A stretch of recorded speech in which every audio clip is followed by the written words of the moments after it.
If you let somebody trigger you, that's a sign of internal weakness, not strength. I think that was a fun catalyst we got to see on the last episode. All the people, who have issues with Trump come out of the woodwork and they start saying, how could you say anything good about Trump? And it's like, because we're all divine beings, because we're all children of the same God, and because I love Donald Trump, I love Joe Biden, I love Kamala Harris, I refuse to see anyone less than a divine being. It is way easier to act spiritual when it suits you than it is to embody spirituality. How many people are now trained by the media that if you just say the word Trump, there's an actual visceral somatic response? And that's an expert case study in how programming works. We have this opportunity right now in the most politically divided environment ever to do the most powerful healing work. And it gets peacocked on social media like, look how virtuous I am because I don't like Putin or Zelensky or whatever bad person. Hating somebody doesn't make you good or virtuous. That's the opposite of spiritual virtue. It's sort of surprising just how many people in the spiritual world kind of fell into that trap, isn't it? One of the biggest biases that we're up against as humans is that we form beliefs before we have information.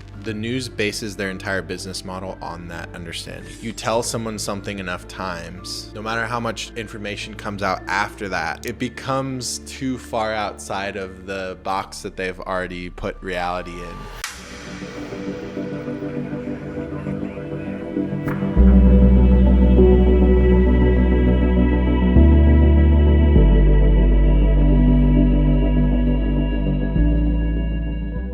What's going on, family? Welcome back to another exciting episode of The Great Awakening Show with myself and my man, Aaron Abke. We wanted to first off preface this episode by thanking you guys for your patience and working with us in regards to the cadence of our episodes that have been coming out. As those of you who follow Aaron on Instagram are likely aware of, he recently had a beautiful baby girl with his wife, and so we've just been, honoring the season that he's been in and figuring out all of the logistics that come with being a newborn baby dad. So we're stoked to have you able to film today, Aaron, and we will have some exciting announcements soon. But first, I want to just ask you, how did the birth go, and what is it like, my man? Yeah, brother, what a whirlwind it's been since our last episode. What can I say about being a dad? If you're a parent out there, you already know it is quite a life-changing experience to witness the birth of your child. We had a home birth, natural birth, no medications, no medical interventions, non-medical midwives. And it was just as divine as we intended it for it to be. It was incredible. Selena's my wife. She'd been practicing, it's called free birthing, where you're not doing the epidural, no pain medications.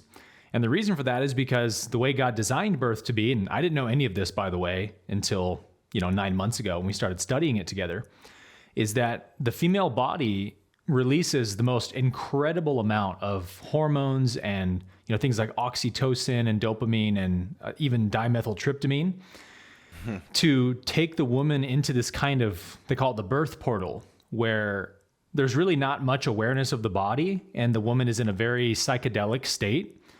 And so we watched all these videos of these women having pain-free births on like Instagram and stuff. And we were like, whoa, we didn't know this was possible. So the more we learned about it, the more we were like, oh, we feel so called to this. Like, this is the way God intended birth to be. And so that's what we did. And it was just one of the most beautiful experiences of my life, dude, to watch my wife just bravely go into that birth portal and full surrender, like every single contraction for like 10 hours. She would let herself fully feel the pain, scream through it, groan through it. And then she comes back and she's in this ecstatic state. And she's kind of saying these mantras like, my body can do it, my body can do it. And our midwife and doula and myself were like repeating them with her. And it was a very sacred environment we created. And then my daughter, we had her in a little birth pool in our master bedroom.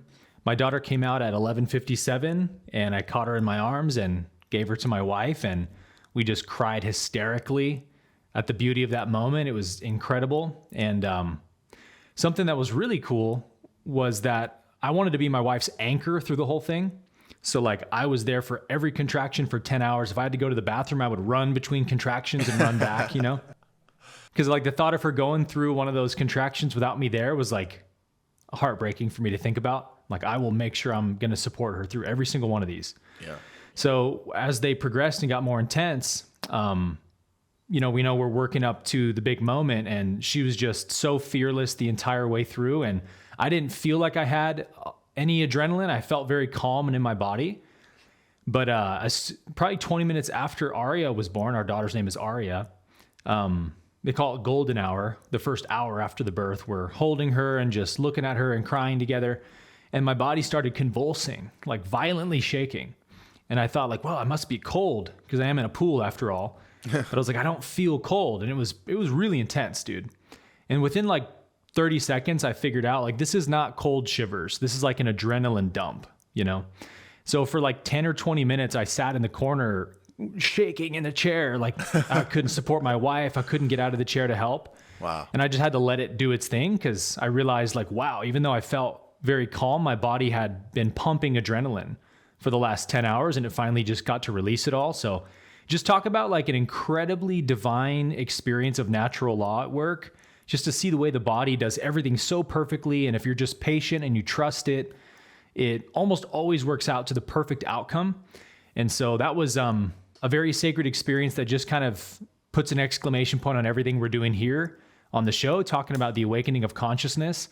One of the big areas that is awakening on our planet right now is this awakening of sacred birth, of the way we've augmented and distorted and corrupted the birth process in our Western medical system, where we try to divorce the women from every aspect of the birth process with drugs and chemicals and procedures. And the way they treat babies when they come out of the womb in the hospital is absolutely bonkers. Yeah. Ripping it out of the mother's arms right away, scrubbing it down, suction cupping its mouth and ears and nose, and then like vaccinating it, putting it in this little drying container. It's like, yo, this baby just came into this world and you're just like inundating it with trauma right away. Yeah. Yeah. It's no wonder most babies born in hospitals tend to cry and scream a lot because they're probably like constantly remembering that first trauma, which thankfully our daughter has none of that. And so she's, by most comparisons, a very calm, happy, sweet baby. Beautiful, brother. I think I can speak for all of us when I say that we're extremely happy for you, number one, and number two, it's beautiful to see, such conscious, loving unions decide to raise kids. This is exactly, how we create the new earth. So super excited. Indeed it is, man. brother. Thank you, man.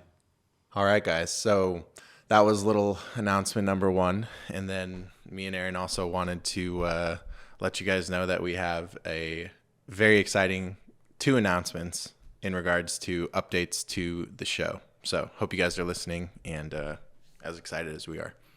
Number one, we're very close to shifting the cadence of how many episodes we're releasing per month. We've been feverishly working on expanding our Great Awakening show team, and we're going to be bringing someone on to help us as their full role, help us scale the amount of episodes that we're putting out and come up with fresh ideas and allow us to connect with you guys better and create more community and give more value and all these things. So very, very soon, likely in September, we're going to start 2 episodes per month. So what that's going to look like is every other week you can expect an episode. So currently, just with the way that me and Aaron's life is structured, all we could really sustain with having to prepare everything ourselves and all the other priorities and things that we both pour into, once a month has been like, good for us. But with help coming on where that's their full-time focus, we're going to be able to double that to 2 a month. So that's exciting announcement 1. And with that, we want to encourage you guys to let us know below in the comments, what do you want to see more of? What would you love to see us speak on, whether we've spoke on it before or not? Just kind of give us a sentiment check of, where your head's at, where your heart's at, what lights you up about the show, what would be really cool if you saw, et cetera, et cetera. And we'll be reading every comment. And with that, I want to segue into our last exciting announcement, which is that we're actually going to be adding a new segment to the show because we want to connect deeper with you guys and create a greater sense of community around the Great Awakening show. So many of you guys have really deeply connected with the ethos and the message behind what we're actually doing here. And it's really cool that you guys understand, just like we understand, that this show isn't about me or Aaron. It's way bigger than us. It's way bigger than you guys. This is a collective effort. And so with that, we want to find ways to connect deeper with you guys and really like integrate the community. What we're going to be doing is we're going to be adding an additional segment to the show. And we're still hashing out whether it's going to be once a month or twice a month. But we're going to be going through the YouTube comments and selecting a number of different questions that you can either ask, hey, Aaron, I'd love to hear your take on blank, or hey, Jeremy, this recently happened. I'd love to hear, what your thoughts are on it. Or, hey, Aaron and Jeremy, So whichever way you want to phrase it, we recommend kind of giving a little bit of context. But us and our team are going to be going through all the different questions, and we're going to actually take past questions that some of you have asked. We're going to put them on the screen of future episodes, and we're going to actually answer you guys' questions live. So hopefully that's exciting for you guys. We're super excited to, I think, Aaron, we both equally love Q&A. I feel like that's where you can give a lot of tailored value and actually, go deep. And for sure, I also think it'll just be a really cool opportunity to connect with you guys deeper, and also just give you a reason to continue to tune into the show, as you never know if the next episode you're going to be the one whose question is being answered, right? So really excited about that. Aaron, is there anything you want to add that I maybe missed? Well, just that, Jeremy and I have been really cognizant of the fact that we are sort of building this incredible community on YouTube of people that are deeply devout and sincere in their passion for the Great Awakening. So we have this kind of hub on our YouTube channel now where every episode that drops, we're just amazed at the comments and the feedback you guys leave and how lit up you guys are, just like we are, for this topic and for this Great Awakening on Earth. So we wanted to foster that in a deeper way, interact with you guys more. And we know we have so many amazing followers that we want to hear from. So just know that the more well-formulated your question is, the better chance it will have of being on the show. But yeah, we want to hear from you guys on like, hey, I think this, what do you guys think? That's what is exciting to us, to kind of have more of a conversation. So yeah, based on something we talk about in this episode, or it could be unrelated to the episode, but feel free to drop your comments below during this episode. And our new assistant for the show is going to be polling those questions and giving them to us after each episode to discuss for the following one. So that'll be a really fun new segment to add. Yeah, we're excited about it. There's so much that me and Aaron, we both kind of use business and what we do as a huge creative outlet. And so this is kind of like our art. And so there's so many different ideas that we both have discussed and that we would like to do, but we just haven't had the bandwidth because, me and Aaron alone can't make all these things happen. So there's a lot of exciting things that are coming down the pipeline, and we'll just say stay tuned. Stay tuned indeed. So outside of that, guys, we're going to go ahead and get into our regularly scheduled positive programming. And per usual, for those of you who are used to tuning in, we're going to go into our piece of positive news, and then we're going to have our reaction clip segment, and then we'll wrap up with our bold prediction. So, Aaron, I'm going to hand it off to you since I've been, talking quite a bit here, fresh out the gate. For the piece of positive news, what do you got for us, my man? All right, let's dive in, man. So the piece of positive news I pulled out for this month was from this clip on JRE with Jordan Peterson. Did you catch any of that one? Good choice. I watched that full episode. I'm a big fan. Yeah, really great episode and really sick jacket, if I do say so. So this is a clip with Jordan and Joe talking about kind of the essence of psychedelics and plant medicines on our planet, how they may have influenced our evolution and whatnot. So I'll play a couple segments from this clip. Why is it that psychedelic use has played the role that it's played in your interests and your pursuit of knowledge? What do you think it's done for you that's been valuable? I think we're in a weird place in society where the term drug is a blanket, and it covers things that have vastly different effects. It covers caffeine, it covers nicotine, and it covers dimethyltryptamine, which is crazy. It's crazy that all those things are drugs. Facts. Adderall's a drug. Benzodiazepine is a drug. Xanax, there's a million of them. They're all different, and they're all drugs. And the idea that psychedelics are a drug, for lack of a better term, that's what we use. I don't think that's what they are at all. I think they are probably why we became people. I think they are probably why society advanced. And I think every great ancient culture probably celebrated them and used them.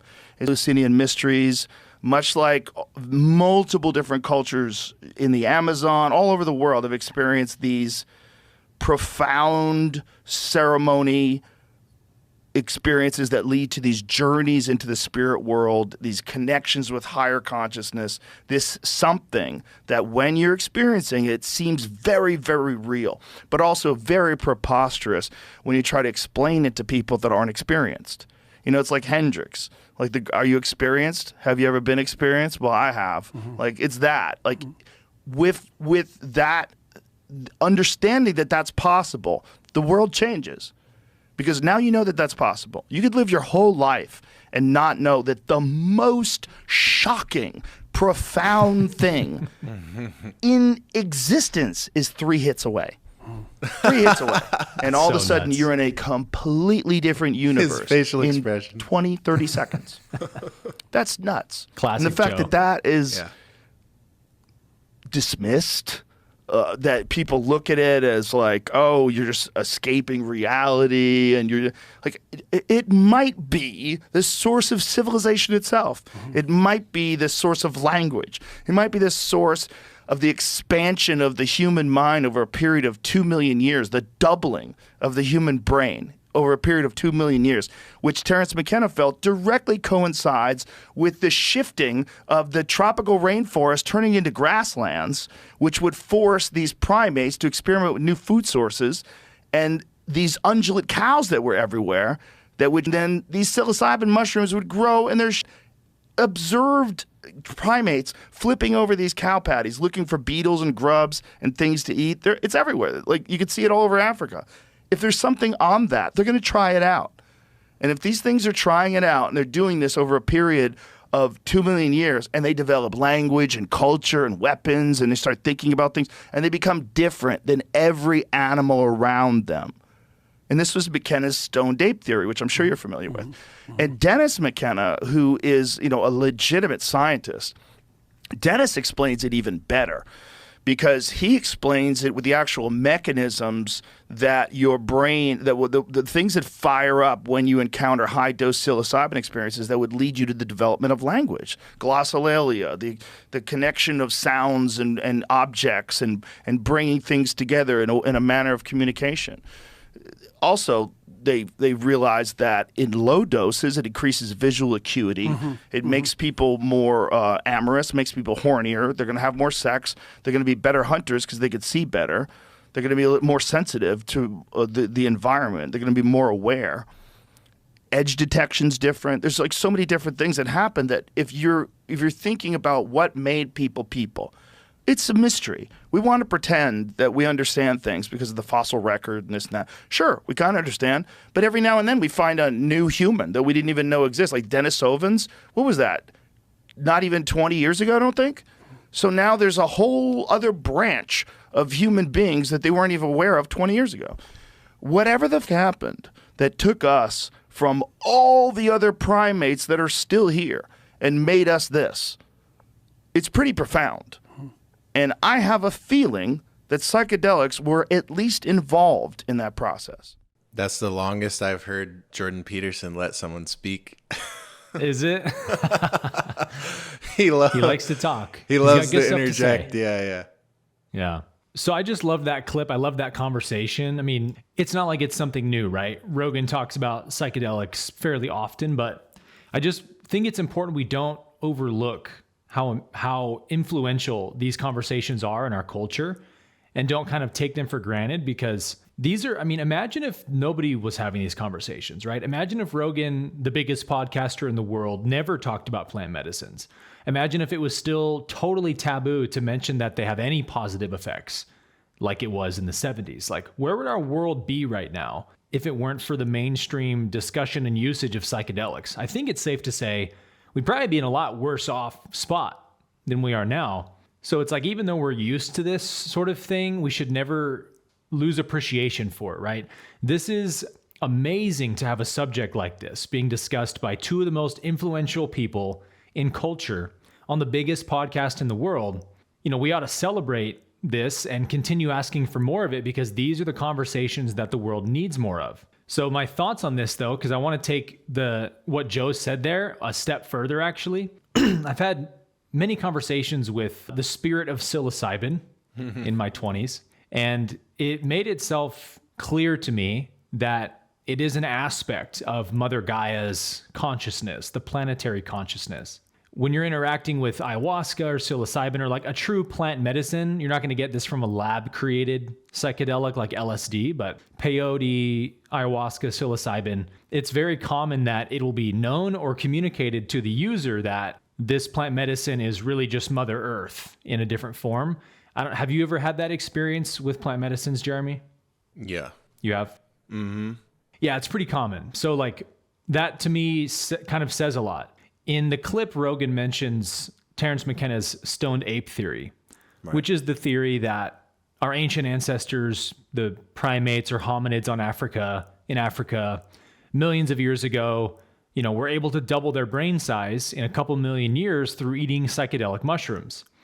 And I think the truth might actually be even a step further than that. I think that plant medicines are probably, and I don't know this for sure, but probably a phenomenon that occurs on every third density planet like ours as a kind of catalyst created by Mother Gaia or whatever planetary consciousness out there to encourage the evolution of consciousness on the planet. And I'll give you an example of why I think this.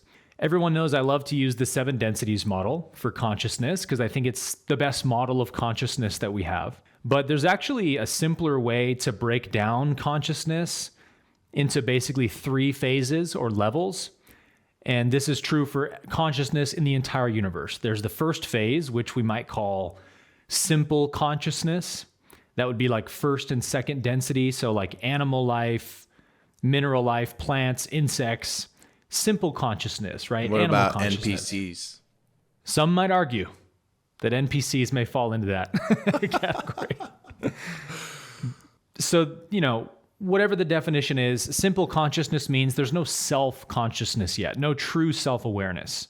So some people are kind of on that spectrum a bit, right? But the next phase is self-consciousness. And this is where, you know, the brain flips in on itself, becomes an object to itself and says, oh, I exist. I'm a person in time and space. What about me? What about my past and future? And I'm aware of myself as a concept and identity. As far as we know, humans are the only ones who've fully attained this on our planet. And so that's the second phase. And then we have the third and final phase of consciousness, which we might just call cosmic consciousness. And this is where the self-aware being eventually realizes the nature of unity, that although it is, you know, an individual self, it's not actually separate in any way, that the whole universe is myself. I am the universe experiencing itself through this person. That's cosmic consciousness. We also call that enlightenment. Now, here's my question, Jeremy. What does the psychedelic experience do for people more than anything else? When somebody takes, let's say, psilocybin, it introduces the person to cosmic consciousness, doesn't it? Yeah. It introduces the brain to cosmic consciousness, the idea that all is one, the interconnectedness of life, the idea that life is sacred and should be honored, and we should learn the lessons that life is aiming to teach us, be a better person, be more loving. These are the classic lessons that people learn from a psychedelic experience. And Rogan talks about this all the time. So to cross over the gap between simple consciousness of the animal to self-consciousness of the human, that's a big gap for consciousness to cross. it might even be a bigger gap than going from the second to the third phase, from self to cosmic consciousness. It might even be harder for consciousness to come out of this instinctual, primal animal state. You know what I mean? So like, what's going to help with that laborious transition, if not plant medicines? I think that planets all over the universe probably create plant medicines of different sorts, like we have on our planet. There's so many kinds of plant medicines because it facilitates the evolution of consciousness. And I've had this realization myself in the last few weeks with my newborn daughter. My wife and I, she's on week 2.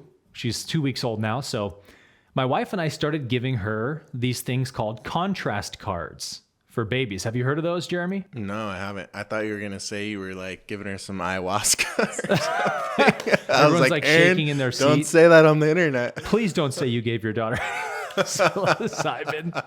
Cut this. Child abuse. No, rest at ease.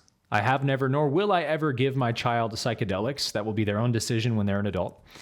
But I didn't know what contrast cards were either. Of course, why would you unless you're a parent? But they're basically these little cards that you give infants to look at different 8 stages of their progression. They're called leaps, by the way. She's on her first leap after the first week. And they're, just like a white card with a black circle or a white card with a black square. And then there's like a circle with a slash in the middle of it and just basic symbols, right? And you put these cards in front of the baby, and I watched my daughter just almost like tripping out, looking at these shapes. And I was like,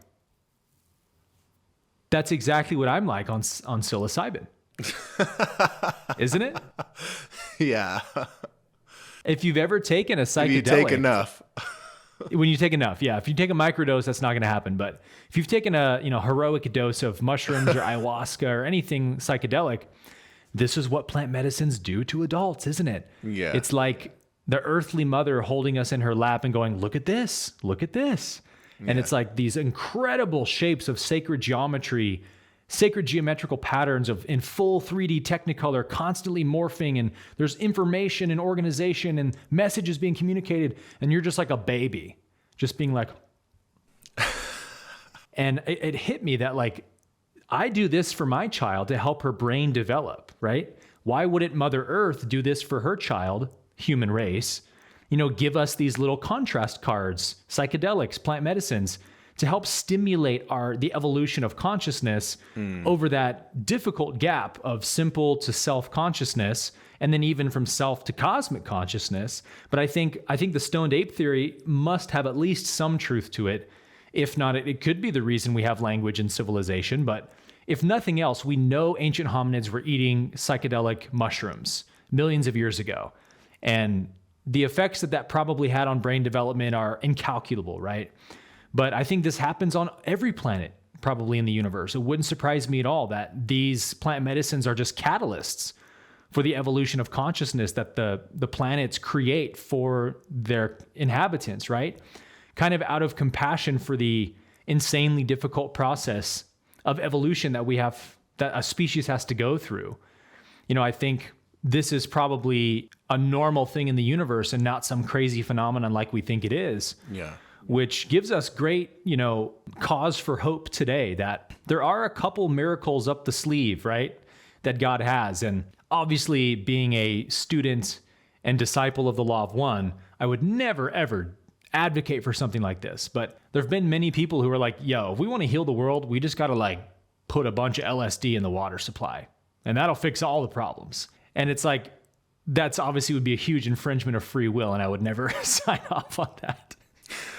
But if you think about it, I can see the possibility that could kind of heal the world overnight if everyone was forced to look at their shadows or see the truth of oneness and the sacredness of life, and all of humanity went through that experience at the same time. I think it'd be an awakened world in very short time. So we do have these plant medicines available, and thanks to people like Rogan and Peterson and all kinds of podcasters today who are talking about them, I think they're only going to increase in the mainstream, which is such a positive thing for humanity, because in my opinion, these plant medicines were created and put here by our earthly mother for the purpose of helping our consciousness evolve. Something just came to mind when you were talking about, this gaining popularity and everything. You can't help but notice the popularization and even like legal decriminalization of psilocybin in a number of different areas in the US, right? And, I have friends, I'm sure you have friends whom I won't name who, dabble in these industries. And it's one of those industries that's right on the edge of legalization where like people, if you're gonna see success when it gets legalized, you need to be in before it gets legalized type thing. It's like a fringe thing. Kind of like an investment. Yeah, but I'm bringing that up because like it kind of reminds me of, how we've talked about like, people demonize like the internet or social media or whatever, and it's like, but it's everything. It's good and bad, right? Mm-hmm. Good and bad. So like I see psychedelics following a similar trajectory where like it's pretty well known that the government created the internet, right? Mm-hmm. And it wasn't available for the public for quite a while, right? And so it's like, the government, and now people say it's the same rhetoric about like Bitcoin. The CIA created it. It's like, well, you use the internet, don't you? I'll just stop there. But anyway, so I guess what I'm trying to say is that money and corruption chase profit, right? They want to pour their existing wealth into things that are going to make them more wealth and more power, right? And so that was the internet. But here's the kicker. Of all the money that they were and control and power that they were able to gain from funding the internet and making it mass market and all these companies and investment opportunities and new industries and all of that, you also created a world that they did not intend for, where now you have decentralized information and the cat's out of the bag. So I'm tying this in to the psychedelics thing. I think we're seeing these kinds of things now a little bit more with, I'll use the two examples of cannabis and psilocybin, where you see the big dogs now going, there's a lot of fucking money to be made here. Yep. And do we really care that much? And it's like, I think the scales have kind of shifted a bit to like, let's be the first movers here, right? And I think what we're going to see there, doing a bold prediction in the first section. That's not my intention here. I'm just thinking it through, but when you were talking about it, but like, I definitely feel like the snowball has reached critical mass with some of these things. And I think they are going to become commercialized and mass produced. And while there's downsides to that, I think one thing that they're sacrificing is they're exchanging profits and more wealth and power. At least that's what they perceive, for mass marketing, producing, and popularizing these substances. And I don't know that they're aware of the second and third order consequences of what is going to occur when you have way more people doing psilocybin instead of alcohol, or instead of painkillers, they're doing, ketamine IV therapy for their PTSD or whatever. So even just smoking cannabis, dude. Yeah.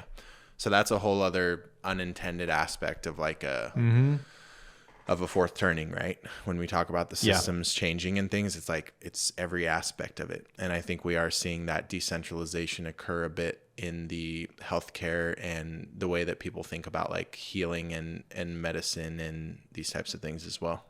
Yeah, I agree, man. I think that's one of the mistakes that truthers make a lot, is that they project that there's all this unity on the negative polarity, that they're all in it together. They're all working for the same mission. They've got every base covered. Right. And that's just not the case. It's almost always the case that it's just a few very negatively polarized people at the top of the pyramid who are practicing Satanism or whatever, that are doing certain things for spiritual power. Yes. And they use mega corporations for that very often. Yes.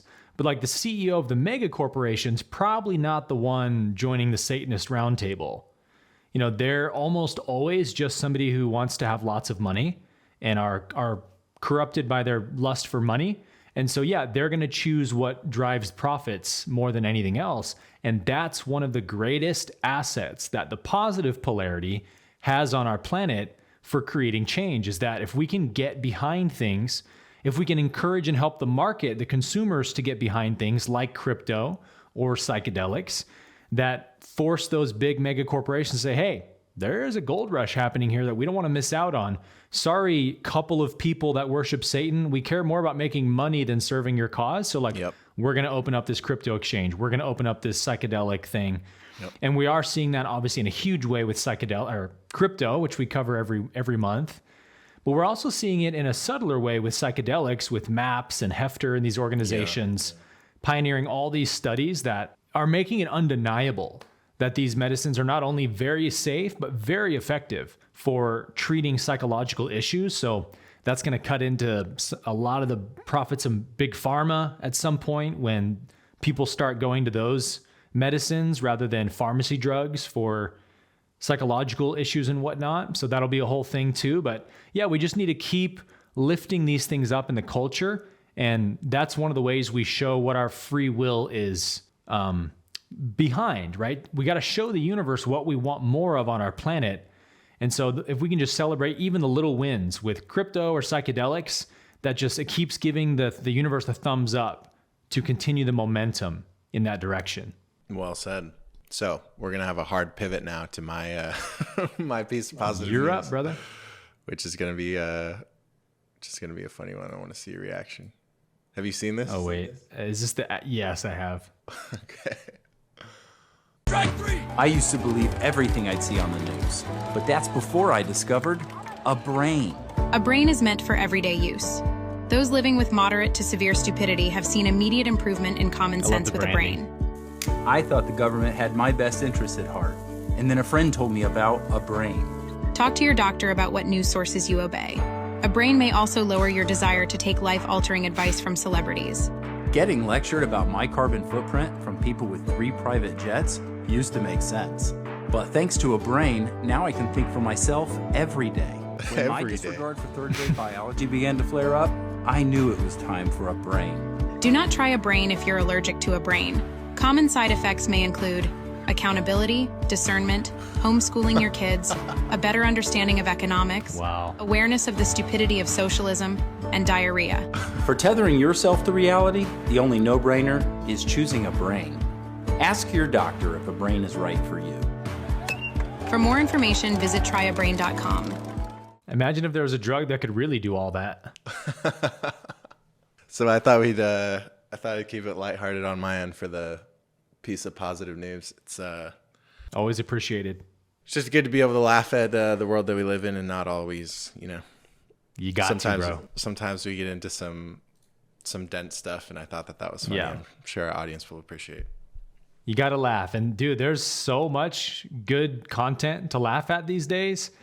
I'm like, one of my favorite things is when people do these really epic, like Trump or Biden or Kamala impressions, and then they set up these hilarious like debate scenarios. Like people just have the most amazing senses of humor, and the internet is undefeated, man. Like the memes that come out, like although the deep state may think that they have the edge because they have the element of surprise, the internet has by far the cognitive capacity to wrap its mind around the shenanigans so quickly and make a parody out of it.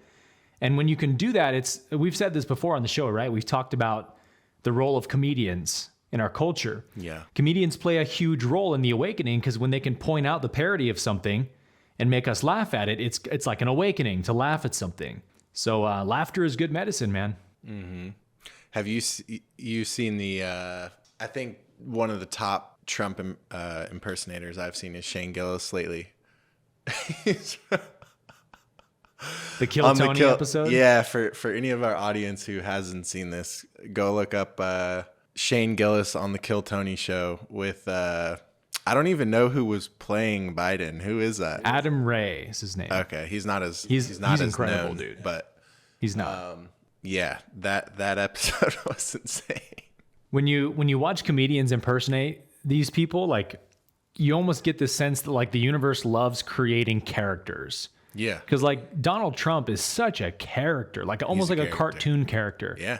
Very unique speaking style, personality. One of a kind. He's one of a kind, right? He's like a cartoon character. Kamala Harris, Joe Biden, like they really all these are. People that get the limelight, they're like the universe's little cartoon show in a sense of like, look at this funny character who's going to completely absorb the limelight on planet Earth for a significant period of time.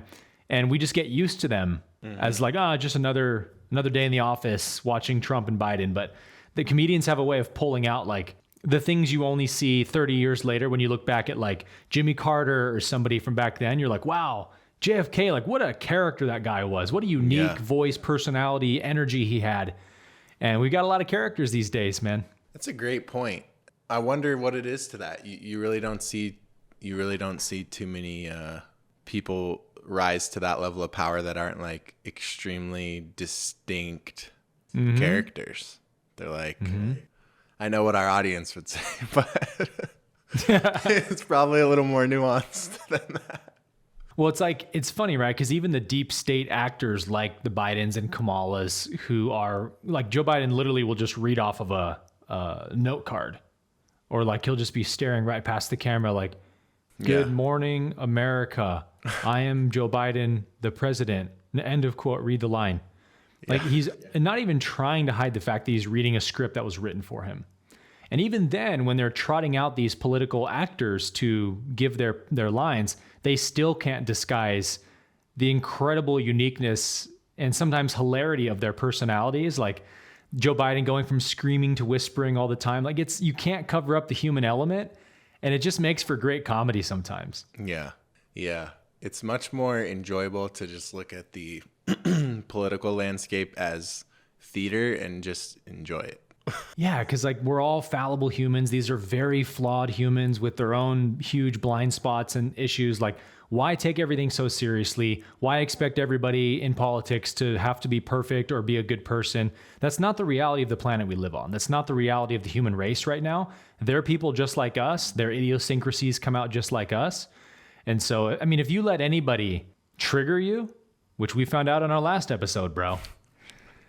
Some of y'all got some triggers. Should we talk about We can if you want. If you let somebody trigger you, that's a sign of internal weakness, not strength. But it's often portrayed like it's a strength to be really angry when someone brings up Trump or Biden or how could you? And I think that was a fun catalyst we got to see on the last episode, the emergency episode where we talked about Trump, because, you know, people may want to force us into a box, left or right, of, oh, well, you think Trump said something good, so you're far right. Nope, sorry. Oh, you think Biden did something okay, you're far left. Nope, sorry. I just have an objective viewpoint that I'm going to tell you, and it's up to you if you want to put it in a box. We don't come from a box. We don't come from left or right. We just want to talk about things as we objectively see them. And so we were mentioning the fact that someone clearly was trying to blow Donald Trump's head off on a live rally on national TV, and they missed and nicked his ear by centimeters and turned him into a giant superhero character. Like, whether you are super triggered by Trump or not, you can't deny that that's obviously some good karma, because otherwise it wouldn't have happened, right? His head would have got blown off. And why does he have the good karma? Or like, why does the universe not want him to get his head blown off? I don't know, but it happened, right? So we're just talking about it. And all the people, you know, who have issues with Trump come out of the woodwork and they start saying, how could you say anything good about Trump? And it's like, because we're all divine beings, because we're all children of the same God, and because I love Donald Trump, I love Joe Biden, I love Kamala Harris. I refuse to have hatred in my heart for anyone. I refuse to see anyone less than a divine being. And that's the world I want to live in. And so if that's too nuanced for some people, that's okay. But I think it helps us slowly claw our way out of the binary view of things, because again, everybody has light and dark sides, right? Trump, Biden, doesn't matter. Like, there's a lot of things Trump did. We talked about in his first presidency that I loved and thought were great decisions, like no new wars, Abraham Accords. We went into it. There's a lot of things Trump did that I didn't like and didn't agree with and have no problem criticizing. And that's the same for every single person. So if you're listening to this and you're one of those people that get really emotional when someone's name gets brought up, just like understand that that's a spiritual imbalance in you. It's a mental imbalance, and it's not contributing to your happiness in life. It's not contributing to a beneficial way to interact with the world. Like, you're going to create your own suffering when you hold those intense blockages triggers and reactions towards people. We should strive, no matter who the person, Adolf Hitler, I should say anyone's name and there should be no emotional reaction in you, because if there is, that means that there's an imbalance you haven't brought attention to yet. And there is no awakening on this planet unless we bring light to the shadow. We have to look at our own shadows. That's where the work starts. And so when you're getting angry at somebody else on the internet for talking about something you don't agree with, just notice, like, wow, look at me pointing my finger at somebody, getting angry, trying to prove that I'm right. I must have some shadows to deal with. And that's the work we're here to do, guys. And so if our episode brought that out of you, then it succeeded in what we hoped that it would do. Is like, we don't mind the controversy here.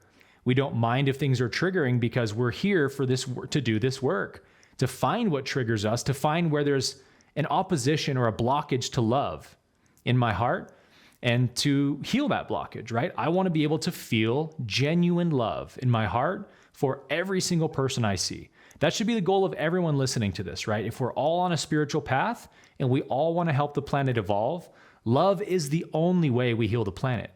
More division, more this person's wrong, this person's evil, adds more evil to the world. It's all happening in our minds, you guys. So, I mean, I guess there's my soapbox. Jeremy, I don't know if you want to add anything to that, but those were some of my thoughts. Yeah, I'm glad you addressed it. We didn't even discuss addressing that. How could we forget before we started? Because it was 2 months ago already. But it had to, yeah, it should be addressed at some point, especially on your end, because, the internet tried to come for you.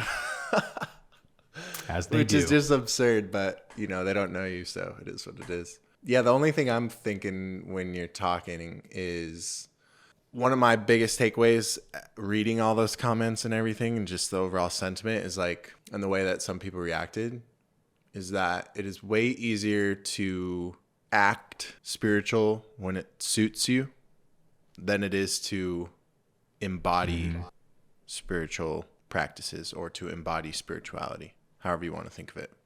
And it's like so interesting how many people were, even the ones, I'm sure you saw them, the ones that would say like, I've learned from you for 6 years from A Course in Miracles or The Law of One, like you've been my favorite teacher, but this is where I draw the line. Like, this is too much. And I just found it interesting because while I haven't studied those two realms that you're essentially a master teacher in, my hunch of what I do know, especially with a teaching called The Law of One, I can imagine that it speaks to oneness. Quite perceptive. There was just Jeremy. such humor in like dissecting the sentence, because it would go from how they've been studying this thing for 6 years, 8 years, whatever, and I don't think they could see the irony, and then following that up with such like dualistic thinking and like anger towards you. And I was just thinking to myself, like, isn't the law of one that there is only one? And so but see, like, that gets lost on people pretty quickly though. And so the irony is like, I'm all about the law of one. I'll get it tattooed on my shoulder. I'll wear the hat, I'll carry the beads T-shirt. And I'll use the lingo and I'll be in the communities. But the second you say a word I don't like, I'm like more like the chimpanzee flipping over shit patties looking for psilocybin. And that's, an interesting takeaway. Yeah. That was my become a biggest shit thing flipper. of just kind of watching. It was like, I would say watching from the bleachers. I was also involved in it, but people just don't give a shit about me. I'm not the internet's favorite spiritual guru. So it was like watching Eckhart Tolle get canceled or something. It's like, I loved the power of now. You were the reason I awakened, but you're endorsing this person and I can no longer do it. I just burned your books. It's like, Well, it wasn't even for endorsing the person. It No, was I know, literally I know. like, It's just, I'm I'm making a upset that parody of you it. said something good about somebody I hate. it was just honest. We talked about it offline a lot, but like, it's just that word is a trigger word. Like, if that word comes out of your mouth, a lot of people's amygdala has a reaction. And that's an expert like case study in how programming works. Yeah. Like, it's like Pavlov conditioning. Like, if I ring the bell, like there's a response in your nervous system. You're expecting food or whatever, And like, how many people are now 100%. trained by the media that if you just say the word Trump, there's an actual visceral somatic response. Yeah, it's a huge and that's what we blockage. experienced. Like their pain body took over and attacked you. And it was like, did you read the caption? Did you read anything? Like what? Well, you can see it because the responses are like, I thought it was a great opportunity to have some conversation on an issue that is very hyperbolic for people. So I would ask questions of, oh, please tell me more. Why do you think Trump is, I think it was violent and misogynist hateful? and Well, yeah, somebody in particular was like, how could you ever say something positive about a person who spews violent and hateful rhetoric? I saw that one, yeah. And so I said, well, I wasn't aware he spewed violent, hateful rhetoric. Please let me know. Because everything I've seen that people use to say those things about Trump are mainstream media talking points that I've always seen disproven as false. So if he has said something, I would say, oh, I totally denounce that and disagree with that. I don't think that that's the right thing to say at all. But when I ask for examples, it's like, well, he said this or this or that. And I'm like, Trump never said that. Snopes article, here's the fact check. This never, well, but he said, grab her by the blank. Like, yes, and that's a derogatory comment that I totally disapprove of and I think is not appropriate, but it's not hateful or violent. And you said he says hateful and violent stuff. And, you know, it's abuse. But it's not abuse because he was talking about when you're a billionaire, women throw themselves at you and they'll let you do anything they want to them, right? And they'll even let you blankety blank. So he was bragging about how women throw themselves at him. That's not hateful or violent. And as much as that should be obvious, the fact that there's the cognitive dissonance of the programming that you mentioned of, but I just can't allow myself to not think something negative about this person. Like that's the blockage I'm really pointing at that really needs to have work done on it, because those are the things that, as we've seen, the negative polarity uses to divide us from each other so intensely. If they can make this one guy the most polarizing figure on earth, then you have no choice but to love him or hate him. And now we have two separate camps that will always be at war with each other. So like you can heal the world by healing your mind of those blockages that the negative polarity likely planted in your mind somewhere with some kind of programming, mainstream media, whatever it was. We're taught who to hate and who to love. And on the positive polarity, we hate nobody and love everybody. So that should just always be our driving motivation, is like, if there is somebody that really bothers me, I want to work on that. I'm going to make that a spiritual practice, to practice balancing my emotions when I see this person and reminding myself they are also a child of God like me, and hatred is not of God. Only love is of God. So let me just make sure that that's the perception I'm giving to everybody. We have this opportunity right now in the most politically divided environment ever to do the most powerful healing work.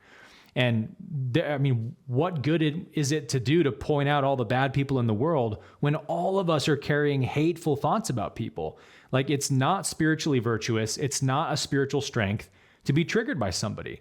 And it gets peacocked on social media like, look how virtuous I am because I don't like Putin or Zelensky or whatever bad person, insert bad person. Look how good I am because I hate the bad person. No, hating somebody doesn't make you good or virtuous. That's the opposite of spiritual virtue. And it's sort of surprising, but not surprising, just how many people in the spiritual world kind of fell into that trap, isn't it? Yeah. Yeah, and we didn't do that to trigger anyone. It's not that, I'm sure we were both aware that was likely, there were going to be people triggered, but it's not we didn't, we're not like clickbait influencers. Like that was just people taking a snippet who didn't want to go watch the episode and freaking out. And like, I don't know. It is what it is. I say we move on now that we've said our piece, and let's do it. But I'm sure the audience will appreciate hearing a bit more of that, because the vast majority really appreciated our takes. And I saw a lot of people speaking to the appreciating like the courage that it takes to speak out when you have, quote unquote, something to lose or whatever it may be. But I don't see it that way. But anyway. Yeah, I actually only saw positive comments on YouTube. All of the angry ones YouTube, were exactly. on the ones Instagram, who actually heard us out and didn't look at a little soundbite. Yeah. So props to y'all for watching the whole thing. So we're going to transition now. Phase 2 of our segments, reaction videos. I'm going to hand it off to you, Aaron.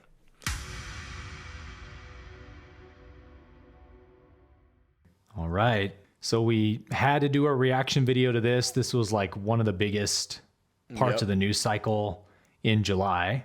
And a lot of the things we just talked about these themes are going to come up again with the Paris Olympics stuff. So I'm going to play 2 clips from this.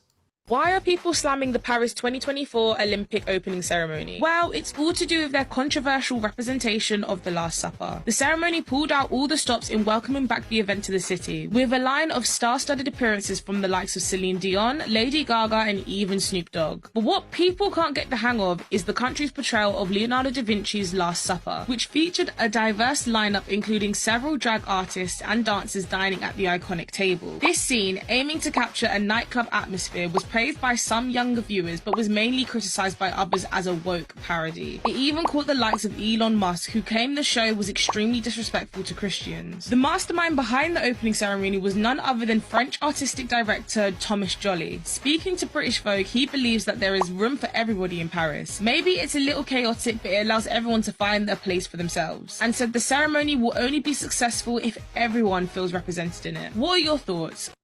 The ceremony will only be successful if everybody feels represented. That's a high standard.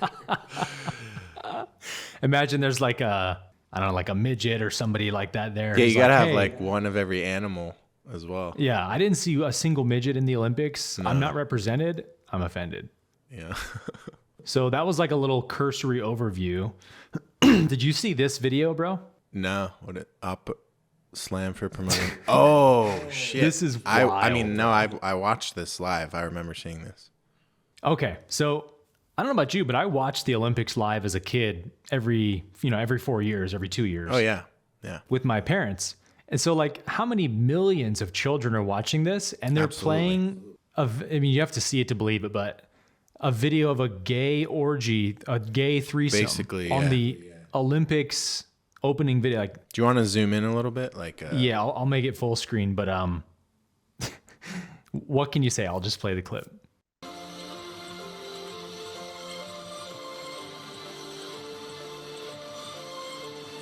So creepy.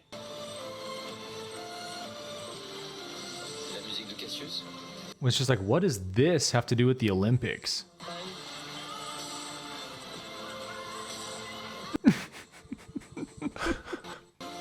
So then he slams the door. Number one, it's just like, what does this have to do with Olympics at all? Even a little bit.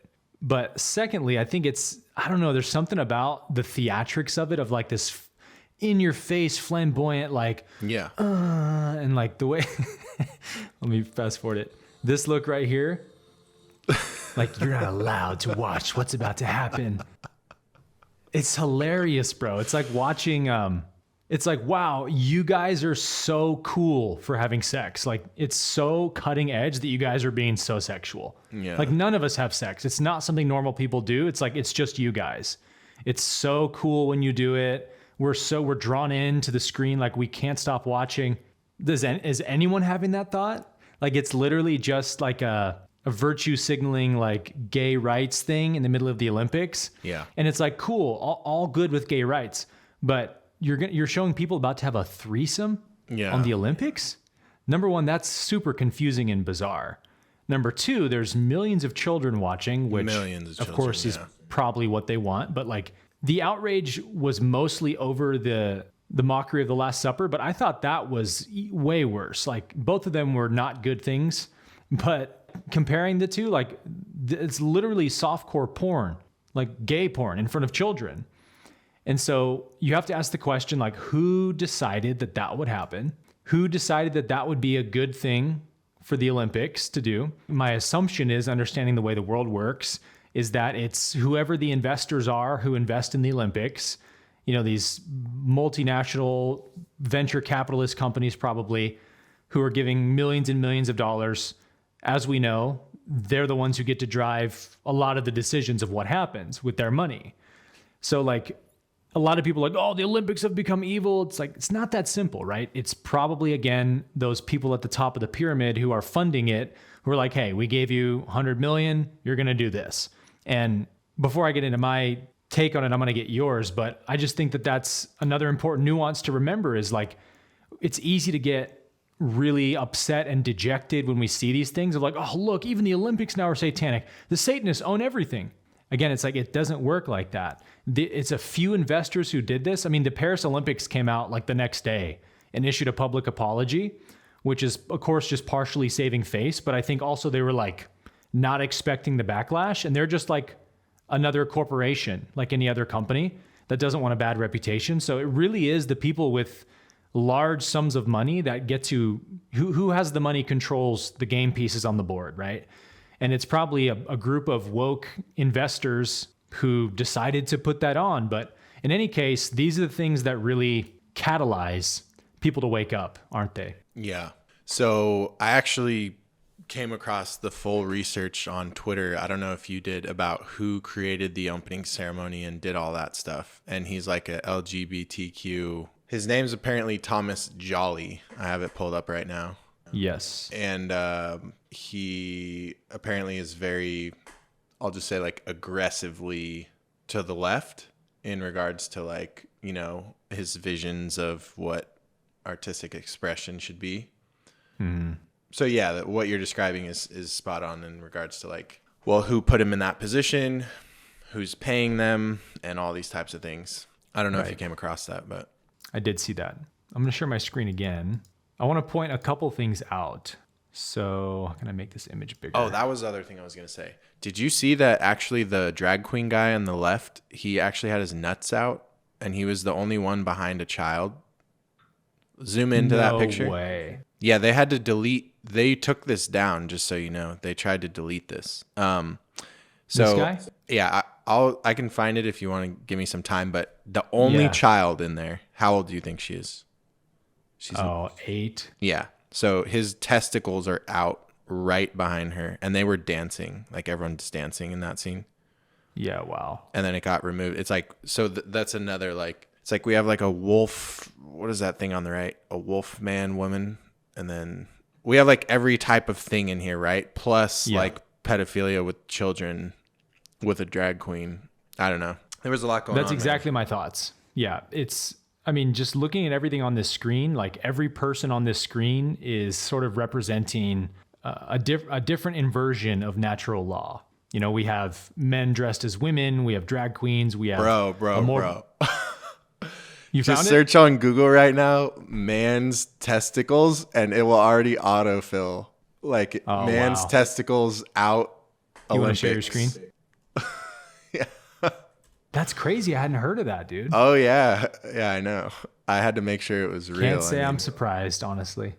All right. So let's see. Are we going to get this episode censored on YouTube if we show this? No. Oh yeah. Here's perfect. All right, do you see that? Can you zoom in? No way. But like, it's not just like, you know, some people might say it's like Photoshop. Like it's all over the internet. Just look it up. Like, wow. There's a lot of them. Like this is the Daily Mail. It's like censored. And then when you go back to some of the other screens, he was like right behind that little girl, which is like unbelievably creepy. Yeah, wow. So here's my thing with all this, right? With the drag queen story hour stuff, a lot of people ask, like, what's your take on that, Aaron?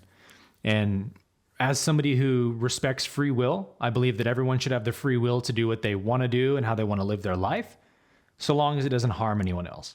Agreed. So like, it is no different to me. And this is one of those nuances, dude, that people who might identify as being on the far left in the LGBTQ movement would get very offended at me saying, and they would project a certain meaning that I'm not saying. So let me really clarify what I'm saying here. This has nothing to do with the sexual orientation. It has nothing to do with sexual orientation. It just so happens that we don't see like, well, let me back up. It's totally cool if, whether you're gay, whether you're straight, if you have a fetish for dressing in all leather, like it doesn't matter what you like to do. I don't care. It's your life. It's your free will to do what you want to do. The second you want to do it around children, you're done. It's that simple. Says the new dad. If Aaron's not playing around. It is. It partially is, but but I felt this way, for years now. It's like, and everybody feels this way, right? It's not just me. No.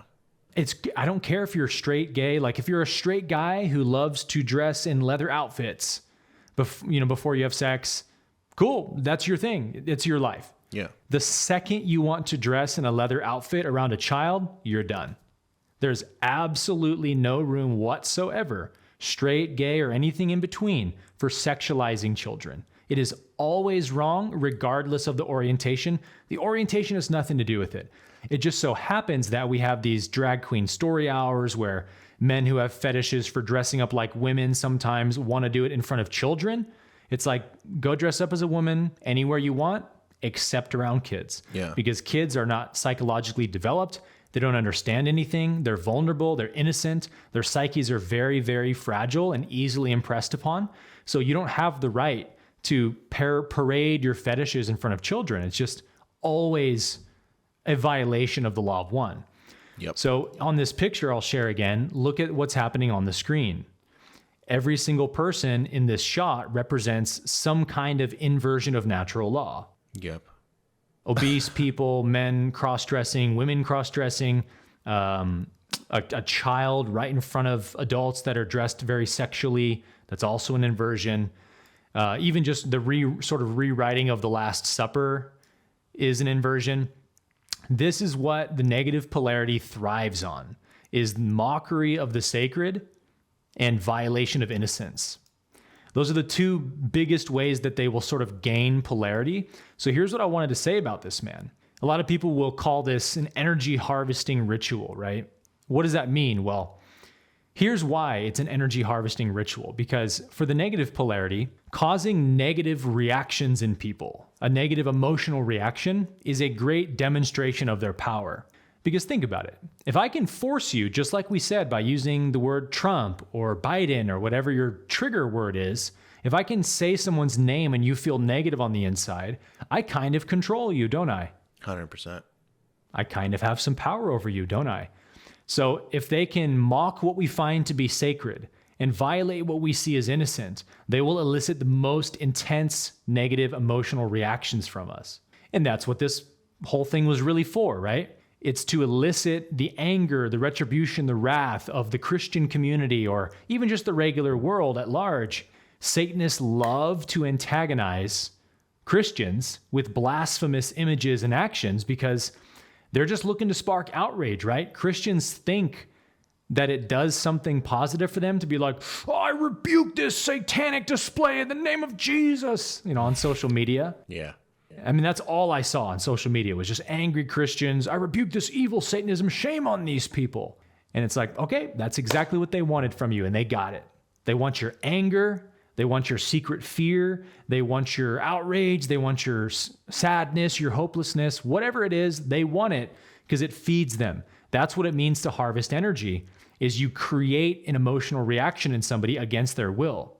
And so in the same way, we have to be a bit careful not to also project too much unity onto the negative polarity, as I like to say often, because I mentioned this a few episodes ago about celebrities, right? When people wake up to the amount of Luciferianism in Hollywood, when they see, Beyonce doing an Illuminati symbol or whatever, they're like, oh, well, she's clearly a Satanist. It's like, maybe not. She might hate all of it. She might think it's all bullshit, but she's owned. She's got tapes of blackmail on her. She owes money, whatever it is, right? She doesn't have the choice not to do the symbol, is what I'm saying. This is the way the negative polarity works, is they want to put on the illusion. It's part of the illusion they create, that they have a ton of power and unity and harmony and they own everything. Everyone's in lockstep with them. Everyone agrees. And it's just not the case. So we got to be careful to not also project onto, these people on the screen, for example, that, well, clearly all these people are Satanists then, if they're doing this satanic ritual on the Olympics. Of course, it's possible. Maybe everyone on the screen does know that they're doing a satanic energy harvesting ritual. But it's also very possible, and in my opinion, more likely, that no one here realizes exactly what's going on, because the negative polarity loves to recruit neophytes, as the Law of One calls them, gullible people that are easily tricked into doing things because they have attachments, right? So all you have to do to trick a group of LGBTQ activists is to say, hey, we want you to be involved in a ceremony for the Olympics that's going to support diversity and inclusion. And they're like, I'm in. So, okay, you're going to wear this, you're going to do this thing. Cool, no problem. And they're just supporting what their cause is, right? They may not be Satanists or something. And I think it's just important to point that out because of the division we create in our minds with these things. That division we create by saying, oh, all these people must be Satanists, is also what the negative polarity is doing to you, right? They're also trying to get you to judge people, because judgment is also negative energy. So because these things are being pushed on us regularly now through TV and Olympics and ceremonies of whether it's the Emmys or something, like we're always seeing these imageries in music videos and things. We have to understand the metaphysical dynamics happening is that they put the Satanism in the Katy Perry video or whatever because they want it to trigger you. They want it to make you afraid. They want it to make you upset. So don't give in to the booby trap. And so you say, Aaron, how? What is the light side version of that? You know, if the negative harvests energy by creating negative reactions, what does the positive do? Well, it's very simple. The positive just observes with no reaction. That is an incredibly depolarizing thing for the negative polarity. When they get on stage with their costumes and they're trying to get a reaction from you. And what if we all just went? They'd be like, ah! And they would eventually have to concede defeat, wouldn't they? And just exit stage left because they're not getting the reaction they want. This is the way the ego works and the way the negative polarity works. They're mirrors of each other. So by observing something with no reaction, and it's especially hard to do this when there's a lot of evil imagery, right? This is why the negative polarity loves to use the revelation symbology of like the pale white horse. You always see this, right? We showed this a few months ago, Jeremy, in one of the clips you chose of the pale white horse running through England covered with blood. It's like, oh, look, they're letting us know they're doing something evil. It's like they love using that biblical imagery because they know it provokes Christians to the most outrage when their imagery gets used like that. See, there it is, right? So we've got to eventually become wise to this game. And I think in a small way, the Olympic ceremony was kind of part of that happening. It was so humorously obvious what was happening. This mockery of the Last Supper and all the LGBTQ drag trans stuff in your face with kids up there. It's like they want you to be outraged. They want you to be offended. And I think the average person just watched it like, this is just pathetic at this point. Like they're so embarrassingly obvious with their tactics that I'm not going to fall into this anymore. You know, so the more that people see that, the better. But the other interesting thing to me, Jeremy, was like when we see, let's say like the Olympics host this very like we mentioned, kind of arbitrary, like random, this has nothing to do with sports. People can sort of get lost on like the deeper aspect of what's going on. Like this is nothing new. We've seen these rituals in previous Olympics. We saw it in 2012 with a lot of the COVID predictions, symbolism happening there. It's like, at what point do we just stop playing the game of being offended and like just let them waste their money doing something? If they wanted to spend $50 million to put together this satanic ritual, let them do it, waste their money, get no reaction, and we move on. They're only going to keep doing it if we keep reacting to it, right?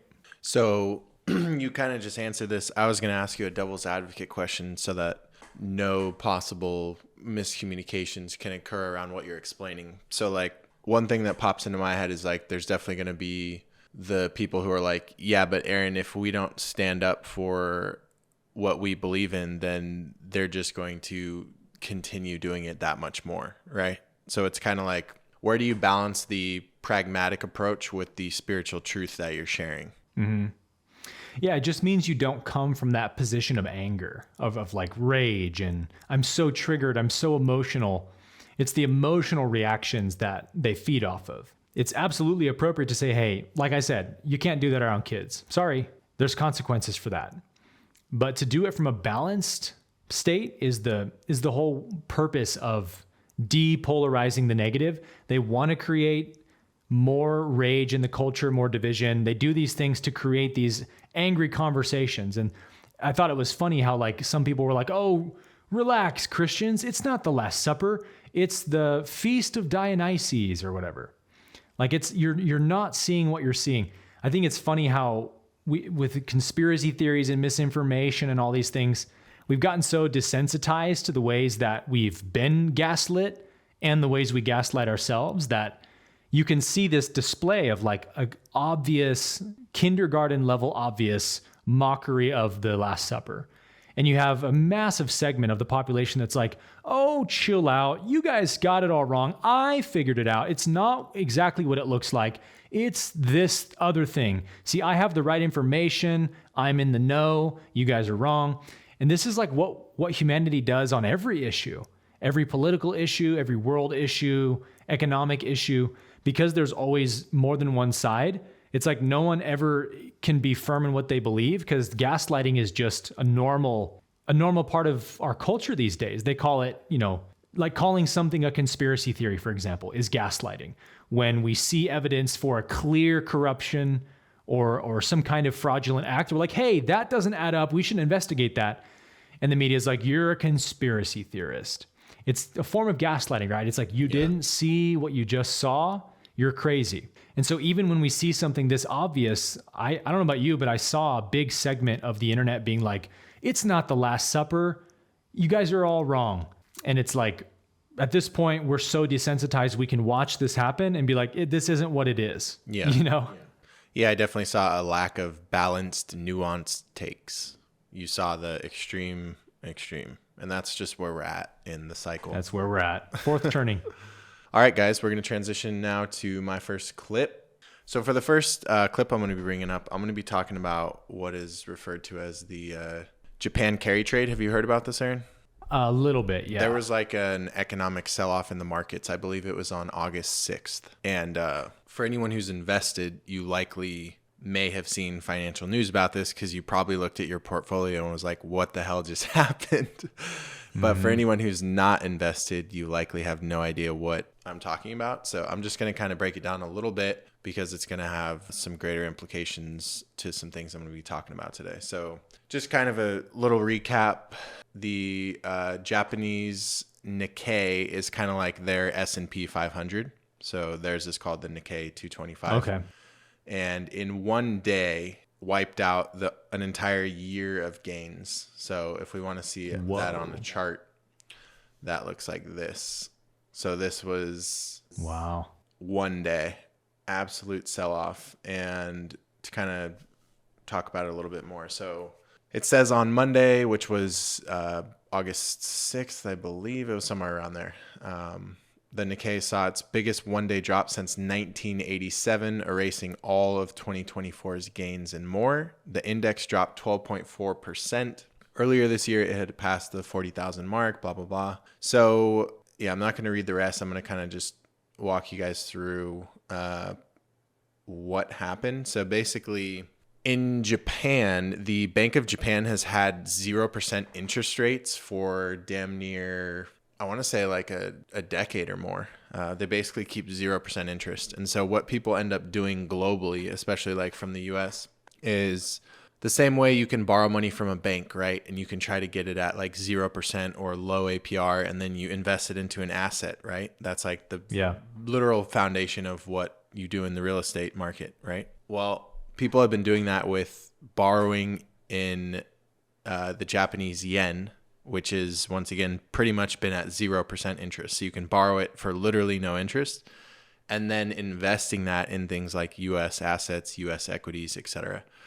And the reason I'm bringing this up as a clip is because we talk a lot about the financial system here, and we have kind of like two camps of people. We have people who are just like the eternal optimists, and but maybe they're a little bit not as knowledgeable as they could be when it comes to the financial stuff. And then we have the kind of like truthers and the people who are like, it's all over, like every little thing that happens, that's the thing, right? Yeah. But the market just keeps trucking along, right? The market don't care. There's ebbs and flows, but in general. So I want to kind of speak to this because it demonstrates some of the nuance. So first off, when we talk about the financial system a lot, we've talked about like the monetary aspects, about the central banks and how we have a fiat currency and how this is basically all just like a kind of like a Ponzi scheme we exist in, right? Because our money isn't backed by anything. And so you have this stock market that goes up over time, but really a lot of the performance of it is just that we keep inflating our currency. And so if you actually map it out over time with an inflation adjusted return, it's actually like really pathetic, the growth of the markets. And that's true for real estate as well. And so what was interesting when the Japanese Nikkei situation happened and there was like an insane sell-off, and you had people like, I mean, I was on Twitter and there were people who were like, I've been holding Bitcoin since 2013 or since 2017. And I know you guys are going to shit on me for this because, you know, most of our audience was like Bitcoin people, and they're like, I just sold 75% of my holdings. Like, I'm very confident that this is the start of, you know, what will be a depression. And I mean, it was kind of crazy. This was like a 2-day period. I think that was when you texted me actually, and you were like, are you buying crypto? Remember that? Yeah. So this was what caused that, right? So it starts with like there was like a sell-off in the Japanese yen, which is their currency. And then that caused kind of a trickle sell-off in the Japanese Nikkei. And then that caused that spooked the US markets. And so what a lot of people were doing is they were borrowing at 0% interest from the yen. And then they were investing in US tech growth companies like NVIDIA, like Tesla, like Apple, like Microsoft. And this isn't like a few hundred million. This isn't a few billion. This isn't a few hundred billion. This is estimated to be around 4 trillion. That's over 1/10 of the entire stock market, just for you to understand, is in this, what's called the Japanese carry trade. And so you have kind of people on both sides right now. Once again, this was like August 6th. And you have people who are like, that was just the first signs of it. And now since then, a lot of things have largely recovered in the markets. So you kind of have two camps going on right now, where you have people who are talking about that was just an appetizer, like, you know, the real thing's coming. And then you have people who are like, that was the sell-off. And so it's kind of like, place your bets. But I'm not going to go too deep into, you know, my thoughts on that. I did a whole masterclass on this for my students, but I just wanted to bring up a little bit of the financial news around it. And then I do have an article kind of exploring. So, you know, if you look up like carry trade news or whatever, you're going to see exactly like one article will be like, the carry trade unwind is far from over, right? And then it's kind of talking about some of what I was saying, where the unwind still has a lot more room to run. Carry trade talks about when investors borrow in a currency with low interest rates, such as the yen, and then they reinvest the proceeds in higher yielding assets, blah, blah, blah. I want to say this was the article. Yeah, look at this. So economists say that it's difficult to accurately assess the scale of the yen carry trade, with estimates varying widely. Some analysts using Japan's foreign portfolio investments say the yen carry trade could total as much as 4 trillion. So that would be, you know, an absolute significant sell-off. But ultimately, my thing with this is basically one of many examples that we're going to see this decade of very volatile events. That's what you could call a black swan. You know, you couldn't have predicted it. And that day, you know, there were certain positions that we invest in my community down, you know, like 20% on the day, that type of thing. And for a lot of people, they look at things like this and they see it as justification of that's why they're not investing, or, you know, this is just the beginning and it's going to get darker and darker and darker. I'm not really going to speak on like whether people should invest or not, but this is one key piece of financial happenings the last, you know, 2 to 4 weeks since our last episode. That's definitely worth monitoring for people. And my take on it and what we work on with our students is just, no one can predict the market. Anyone who's sitting here saying, you know, we're 100% out of harm's way and going higher, or anyone who's saying we're 100% about to go into a recession or depression or whatever, you can't say those things with 100% probability. So the goal instead is figuring out how to create strategies when it comes to your investing and your financial future, to where whether we go up or down in the short term, you win regardless. And for me, one of the biggest things that provides that edge is consistent study of these things. But for a lot of our audience, this may be the first time you're hearing about this type of thing. So maybe I'll use this as I wrap up as a little bit of a opportunity to plant the seed for those who are trying to improve their financial literacy and everything like that. I guess I want to share the reality that one big piece of investor hygiene is being consistent with the knowledge that you're consuming. I can imagine a large portion of what has allowed you to get to the point that you are, Aaron, is consistency in the spiritual inputs that you have fed your mind, your soul, right? And so the same thing is going to be true here.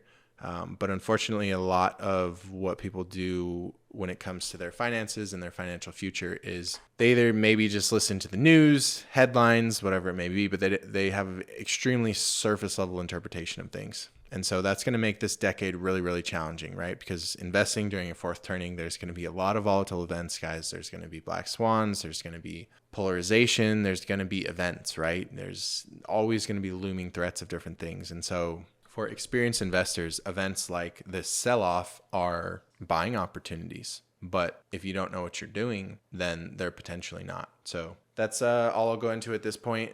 Later in today's conversation, I'm going to, speak on a little bit more financial stuff, but curious if you have anything to add to that, or you want me to hand it off to you for your next piece. Well, my question was what caused the sell-off in Japan? So people borrow at 0%, right? And then they buy a bunch of these U.S. assets. Japan, the Bank of Japan raised its interest rates. So they've been at 0% for over a decade. They raised it to, drum roll please, 0.25 to 0.5%. We're over here at 7%. Yeah. They raised it a small amount. But even that small amount, when you're dealing with, trillions in wealth, it changes the risk reward that people are taking on. And so since the debt was no longer free, a lot of them wanted to sell off some of their assets to, reduce the size of the leverage and the debt that they were taking on. And so that's what caused the kind of the unwinding as it's referred to. So it's always some kind of fear, right? Pretty much, yeah. Yeah, so there's a number of, takeaways here. Part of it is just understanding that it's global markets are interconnected. Another part is it's all kind of a Ponzi that's propped up by the dollar. So to some degree, if you're investing in financial markets, even Bitcoin, unfortunately, at this point, even crypto, it's largely tied to liquidity. And that's why in the last episode, I went into the liquidity cycle, right? Which was that graph that ebbed and flowed. That was amazing. The business cycle. That's a big piece of it, is the markets are driven by liquidity more than anything else. And so when there's a threat of, or the reality of raising interest rates in a currency, that affects global wealth, because the world is very interconnected now. And, that's what the Forex markets are for and stuff. Big investors, they don't just invest in their own economy, right? All the banks are connected to each other anyway, the central banks. So one central bank can't just raise their interest rates without dealing with the other central banks, because there's exchange rates and all these types of things, right? Imports, exports, it affects GDP. It affects another nation can raise their interest rates and send a different nation into a recession. So they all have to work together at that level. Talk about the butterfly effect. Yeah. So it's real. So, and I'll be talking about that at the end today, but hope that clears it up. Yeah. Thank you for that, man. The markets are interesting to me as just this perfect reflection of the collective consciousness. When there's a fear state in the economy, everyone on that frequency buys into it and down we go. And then when there's optimism and hope, everybody on that frequency buys into it, up we go. You went into that with the liquidity cycle on our last episode, but it's endlessly amazing to me. Rinse, repeat. I'm going to share my screen for this next clip from Tucker Carlson. I don't know this lady's name. Maybe it's on here. Yep, good old Tuck. Yeah, I don't see her name on here, but anyway, he has this amazing doctor on. This blew my mind, dude, because I talk about the importance of physical health all the time. You and I are both big-time health advocates, health enthusiasts, and I know how bad, I have a good idea of how bad of a condition our country's in health-wise. We've seen the statistics. You walk outside, you see what the average people look like. A lot of people are unhealthy these days. But the stats that this lady is about to pull out absolutely blew my mind, because I didn't even realize it was this bad. And what it had me thinking was like, this is such a huge part of the collective awakening, is the return to health. Because how much easier can we be programmed, divided, triggered, put into fear states, etc., when we're living in these massively unhealthy, dysfunctional bodies, versus a healthy, strong, robust body? That's a direct reflection of your mind. So it's no wonder there's this war on health happening subliminally in our culture, because if you can make people unhealthy physically, you make them unhealthy in every other way. So the fact that there is a big awakening to health is such a huge positive, but it's people hearing these kind of stats that I think will finally wake people up from the malaise they've been under of like, oh, you know, there's some bad food out there, and American culture, I wouldn't say it's the healthiest thing, but yeah, it's not that big a deal. Like, that's the average mindset, right? Of the average American is like, well, you know, health, it's important, but you only live once, and yeah, big deal. And you see these stats and you're like, oh, half of our kids are going to have autism in 10 years. Oh, half of everyone has diabetes or onset diabetes. Then you're like, oh, it's really bad. And maybe that's why there's so much chronic disease in our country, is because we have pharmacy companies that make trillions of dollars from it. So anyway, these conversations on, I actually think Tucker, was it Tucker or a different podcast, just overtook Rogan for the #1 podcast. So again, you have a massive podcast platform here. Talking about this is a huge net positive. So I'll play it. Absolutely. So the word I used earlier, destroyed, is not hyperbolic in any way, shape, or form. 74% of American adults now are overweight or obese. Close to 50% of children are overweight or obese. 120 years ago, when someone was obese, there were case reports written about it. Yes. Literally, there were people in the circus if you had obesity. Sideshow fat. Yeah, it was so unusual. It was so unusual. It is now 74% of our country. 77% of young adults are unfit to serve in the military because of these issues like obesity. Dude. Now let's talk about diabetes. 50%, a full 50% of American adults have prediabetes or type 2 diabetes, which is a fundamental issue in how half the country, Tucker, have prediabetes or type 2 diabetes, and 30% of teens now have prediabetes. This was a condition that no pediatrician would have seen in their lifetime 50 years ago. 1% of Americans in 1950 had type 2 diabetes. We have 18% of... I just have to make a note of this. She just said that one person in the 1950s, 1% of people had prediabetes. And she just said today, a third of teenagers have prediabetes. That's unreal. There's just no way to wrap your mind around a statistic like that. Yeah. Damn. Teens with fatty liver disease, a disease that used to be in late stage alcoholics. Cancer rates are skyrocketing in the young and the elderly. Young adult cancers are up 79%. And this is the first year in American history we're estimated to have over 2 million cases of cancer. 25% of American women are on an antidepressant medication. 40% of 18-year-olds have a mental health diagnosis. We have the highest infant and maternal mortality rate in the entire developed world, despite spending 2x on infant and maternal care than any other country. Wow. So you have a higher risk of dying as a woman giving birth in America than any other developed country in the world. Autism rates in kids are 1 in 36 nationally. This was 1 in 1,500 in the year 2000, and the screening has not changed. In California, where I live... I just want to linger on that. And the screening has not changed. So in 20 years. The definition hasn't changed. No. 1 in 32 from 1 in 1,500. In California, 1 in 36. Right now, it was 1 in 1,500. In California, it's 1 in 22. One of the worst states in the country for autism. So this is just a smattering. What the hell is that? And all of these conditions. I mean, and I could go on and on. Autoimmune diseases, infertility is at peak rates. I mean, I don't know how this is not front page news. Infertility is going up 1% per year. Sperm counts are going down 1% per year since the 1970s. Sperm counts are down continuing 50%, to drop? Continuing to drop. At an increasing. Like hypothetically, that would mean that the human race would be extinct in under 100 years. Yeah. Obviously, we'll correct the trend and stuff, but like, if that trend were to continue, bye-bye humans in like 50 years. Well, that aligns perfectly. This is where you have to have a really like macro, zoomed out, systemic view that brings me back to when we did the Rabbit Hole series.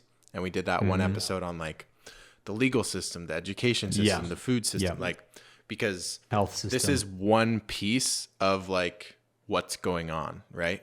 Yeah. And it's a pretty damn important piece, as you can see, because it's directly affecting the health, which then affects the spiritual health, and it limits the soul from self-actualizing if you're in a toxic meat suit, right? It's going to make it a lot harder. Then you start looking at the population decline, and you align that with the stats that she said, and you can't help but feel that there's a direct incidence there. So then it goes like, okay, well, is that intentional? And then you go, I don't know what's causing it. And you go, well, the food, and okay, well, who owns the food? Oh, okay. And that, so you start to have more of a that conversation. Connect the dots. Yeah. And there's a lot that I could say about that as well. What she was referencing from the 70s to now is like, really, there was like a turning point. And, I'm curious your take on this, because we haven't really chatted about it, but have you seen, like, obviously there was the whole thing with like the sugar industry, like boycotting, or they try to like try to demonize. Was it the fat industry demonizing sugar, or the sugar industry demonizing fat? You know what I'm talking about? Sugar demonizing fat. Okay. That's what I thought. Yeah.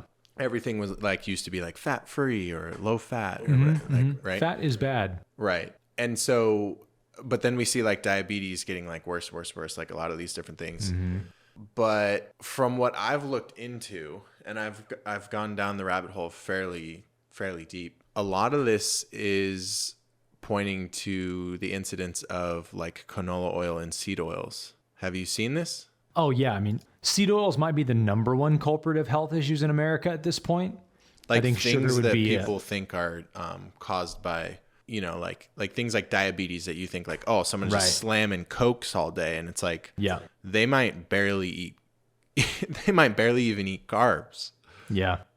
It's like just what's in everything. Have you ever seen those old newspaper clipping ads from the 50s or whatever? And it's a kid with a spoonful of sugar, and they're like, make sure you get your 1 spoonful of sugar, white refined sugar every day. Good for your blood, good for your energy levels. And it showed like a picture of a woman, like before the spoon, after the spoon, she has like energy.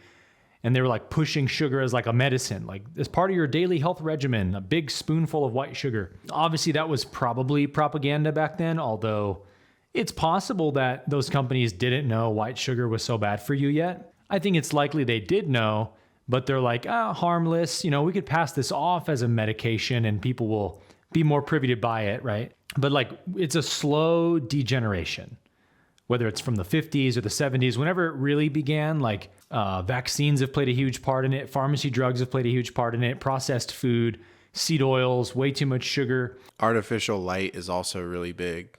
I've come across some studies and some data that my naturopath would be proud if she's going to watch this. That like literally you can give yourself diabetes and become insulin resistant just from blue light. Whoa, and I didn't so know if that. you think about like, I'll use an extreme example of if you're a doctor or a nurse, you're under bright fluorescent lights all day, or like your typical NPC in their cubicle getting blasted with fluorescent lights. And then when you're on your break, you're staring at a screen.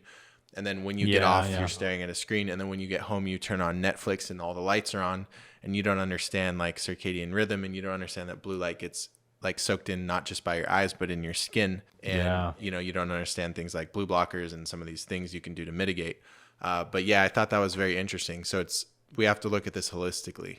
It goes totally deep. There's a lot of different realms of what seems to be causing these things. It's like an all around lifestyle. Well, you and I are part of this awakening to natural health because we've benefited from the incredible amount of information that's now available that my parents didn't have access to. And I've had many conversations with my parents about this, and they understand just how astray they were led by TV and whatnot and mainstream knowledge.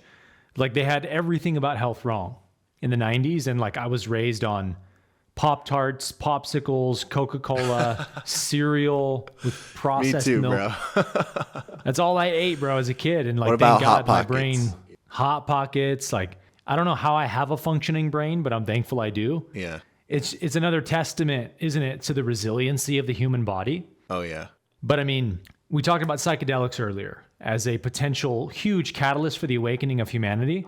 But just becoming healthy will do everything, if not more, than if the whole world took psychedelics. You know, like there's something that can't be compensated for when it comes to health, that it's just such a huge barometer of how awake you are, is how healthy you are, 100%. or how much you prioritize your health. So it's no wonder in a country where the majority of people are still very asleep to the reality of things, that our health is in such a massive crisis. But the pendulum has swung as far as it can swing, I think. Yeah. And it's now beginning to swing back. Like, I don't think those stats that she just rattled off are really going to get much worse at all.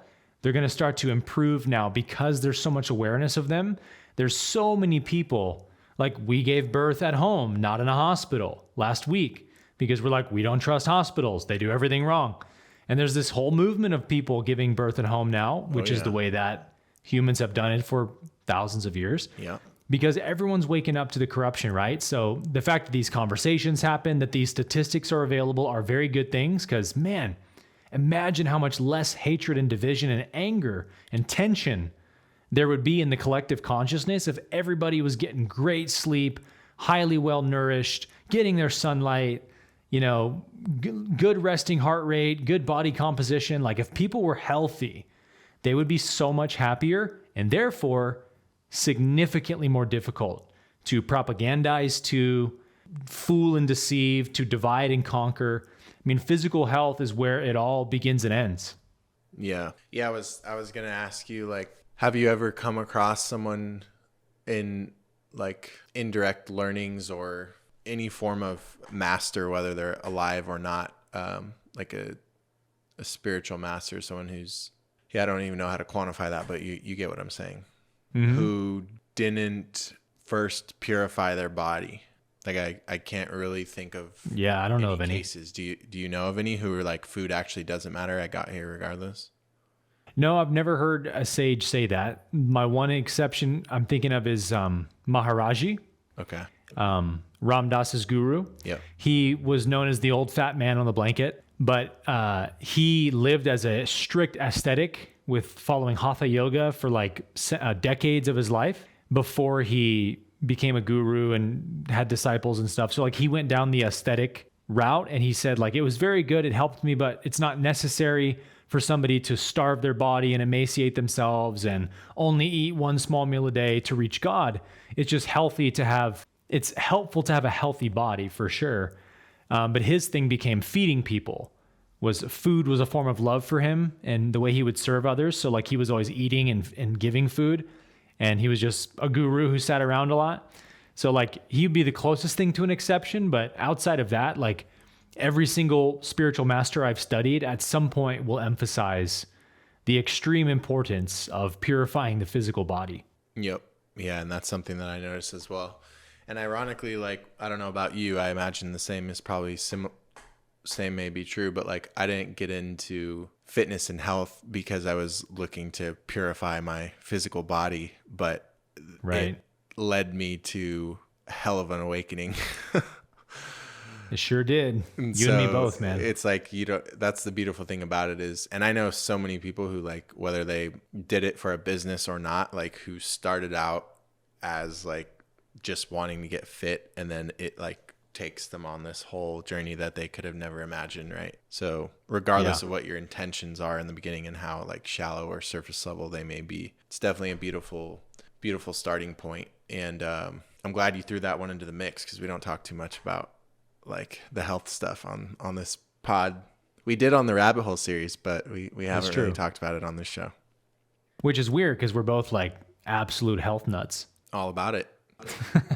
People see your chest split and they're thinking to themselves, how do I get pecs like Aaron Abke? But they're not. Genetics. They don't even work them out. Not even push-ups. Genetics. All right. Let me pull up my second clip. This one's a little crazy. I'm curious. I'm going to play this one, and then I'm just going to have you react to it because... Nice. We like crazy. Yeah, we're going crazy here. All right, so before I play it, do you know who the... have you seen the Venezuelan president? Him and Elon were having like some back and forth. Like you may have seen that. He was saying the that guy who he stole the election. He was saying that he would like either box or fight Elon. Why is Elon always trying to fight everybody? I don't know. It's so weird. I think Elon's like a master troll, so he just just likes that shit. He was 100% going to fight Zuckerberg though. Yeah. All right. Detrás tienen el puñal. Y si les crees a su sonrisa, te descuidas, te volteas, te apuñalean. Así ellos han actuado casi 200 años, asesinando. So he's talking about the CIA and the deep state, and you're going to want to watch the captions for everyone watching on. Like our CIA? Yep. Oh, wow. Y si les crees a su sonrisa, te descuidas, te volteas, te apuñalean. Así ellos han actuado casi 200 años. Asesinando presidentes, asesinando líderes en el mundo, asesinando presidentes en Estados Unidos. John F. Kennedy. ¿Quién lo mató? El sistema. Comprobado. Crearon lo que hoy se conoce un falso positivo, con un tal señor de apellido Oswald. Eso es conocido. Bien denunciado en un documental película llamada JFK. Bastante documentado. Kennedy lo mata la mafia criminal de Miami y lo mata la CIA, porque él pensaba y estaba trabajando por acabar la guerra de Vietnam y por entenderse con Cuba y cesar el bloqueo y la agresión contra Cuba. This dude's on his phone. Hecho, se conoce que el mismo día que lo matan, a la misma hora que se sabe la noticia, un 22 de noviembre de 1963, Fidel Castro estaba en Varadero, en una casa protocolar, y estaba conversando con un enviado especial del presidente Kennedy. Y le estaba entregando 2 cajas de puros, de habanos, para que se lo llevara de regalo, porque al presidente Kennedy le gustaban los puros cubanos. Good taste. Y en ese momento entró uno de los asistentes del presidente Fidel Castro, del comandante Fidel Castro, creo que era primer ministro para entonces, y le dio la infausta noticia. Prendieron el radio y se enteraron de las noticias. El mismo día, a la misma hora, estaba Fidel recibiendo un enviado especial para conversar un plan de regularización de las relaciones. El sistema lo asesinó. I definitely didn't Tiene know un that. largo historial de asesinatos, golpes de Estado en el Took him out mundo at the same time. y mucho dinero de por medio.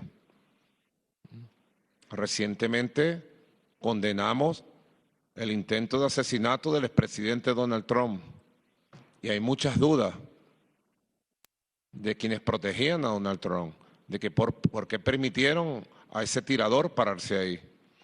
Hay muchas dudas que se han expresado en Estados Unidos. Ahora están tratando de tapar eso. Así que ese imperio, acostumbrado a la violencia, a los golpes de Estado, preparó un escenario sobre Venezuela. Bro. Wow. Good pick, dude. So what are your thoughts on that? He just brought up JFK, Fidel Castro, and the Trump situation, and it's pretty clear what the thread that he's connecting them with. Correct me if I'm wrong. Venezuela is the country that just had the big election fraud and everything. I'm not sure. Was it Argentina? Why am I drawing a blank? You saw all that though, right? What I'm talking about? Let's check it out.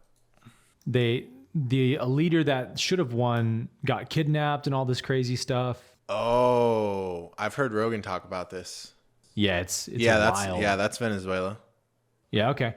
So I'm wondering who this guy is. Is that the corrupt president that stole the election, or the one that they tried to elect who won it but had it stolen? I thought what I saw was Maduro. all these people got killed, like the ones that were supposed to, that would have won, were taken out. Is it something different? So Maduro is the guy's name who's the who stole the election, and interesting. I don't know if that was Maduro. Probably not. That was him. Yeah, I'm looking at him right now. Wow, that's him. So yeah, what do you make of that? Typical politics. Well, so Tucker had a guy on that I saw, almost did a segment on, who was talking about the Watergate scandal with Richard Nixon and how that was a CIA operation because Nixon was going to expose the CIA for different war crimes or something like that. I can't remember exactly. And so they did the Watergate thing. And it reminded me of the interview Tucker did with Putin many months ago. Do you remember the part where Putin said, oh yeah, like when I talk to your country, I'm just talking to the CIA. Yep. Like I don't talk to your president. Like the CIA is running your country. Yep. Those are the people we actually negotiate with. And it's like, wow. So not a surprise, but like maybe the deep state, maybe it's literally that simple. It's the CIA, you know, and the Obamas, the Hillarys, the Bushes, these big political families are just like the pawns on their chessboard, you know. They're the ones who are being told what to say and what to do from the people that are really running the program behind the scenes. Might just be the CIA. Maybe it's that simple. But what's crazy to me, and this is again part of the collective awakening of like what we are willing to tolerate and what we're not, is that we knew back in the 70s and by the 80s and 90s for sure, like the majority of people knew that the CIA was behind the assassination of JFK, RFK, and Martin Luther King. We knew that a long time ago. And that should have been kind of like the second you want to have your fetish around kids, you're done. You're out of here, right? It should be like the second a organization is found having killed a president, even wanted to kill a president, or even tried to kill the president, let alone succeeded, and we have evidence to show that, you're done, forever, gone. You're not allowed to operate any longer. It's kind of crazy, isn't it, that we've known the CIA was responsible for all these things. And, you know, there's, with like the Ron Pauls of the political world who came around, it was like, end the Fed. It's like, for sure, end the Fed. That's something we should be having championed a long time ago. But like, how have we not had a movement to get rid of the CIA yet? It is clearly a negatively polarized organization trying to control the strings behind the curtain and get rid of their political opponents, do the same thing in other countries around the world with other world leaders, and even control the world stage. Like, talk about being drunk with power. The CIA is a just megalomaniacal organization at this point that we have so much proof it's almost unpalatable to think about, of all the horrible things they've done, Operation Northwoods and all the Cuban Missile Crisis and the Cold War stuff was nuts. And we know this.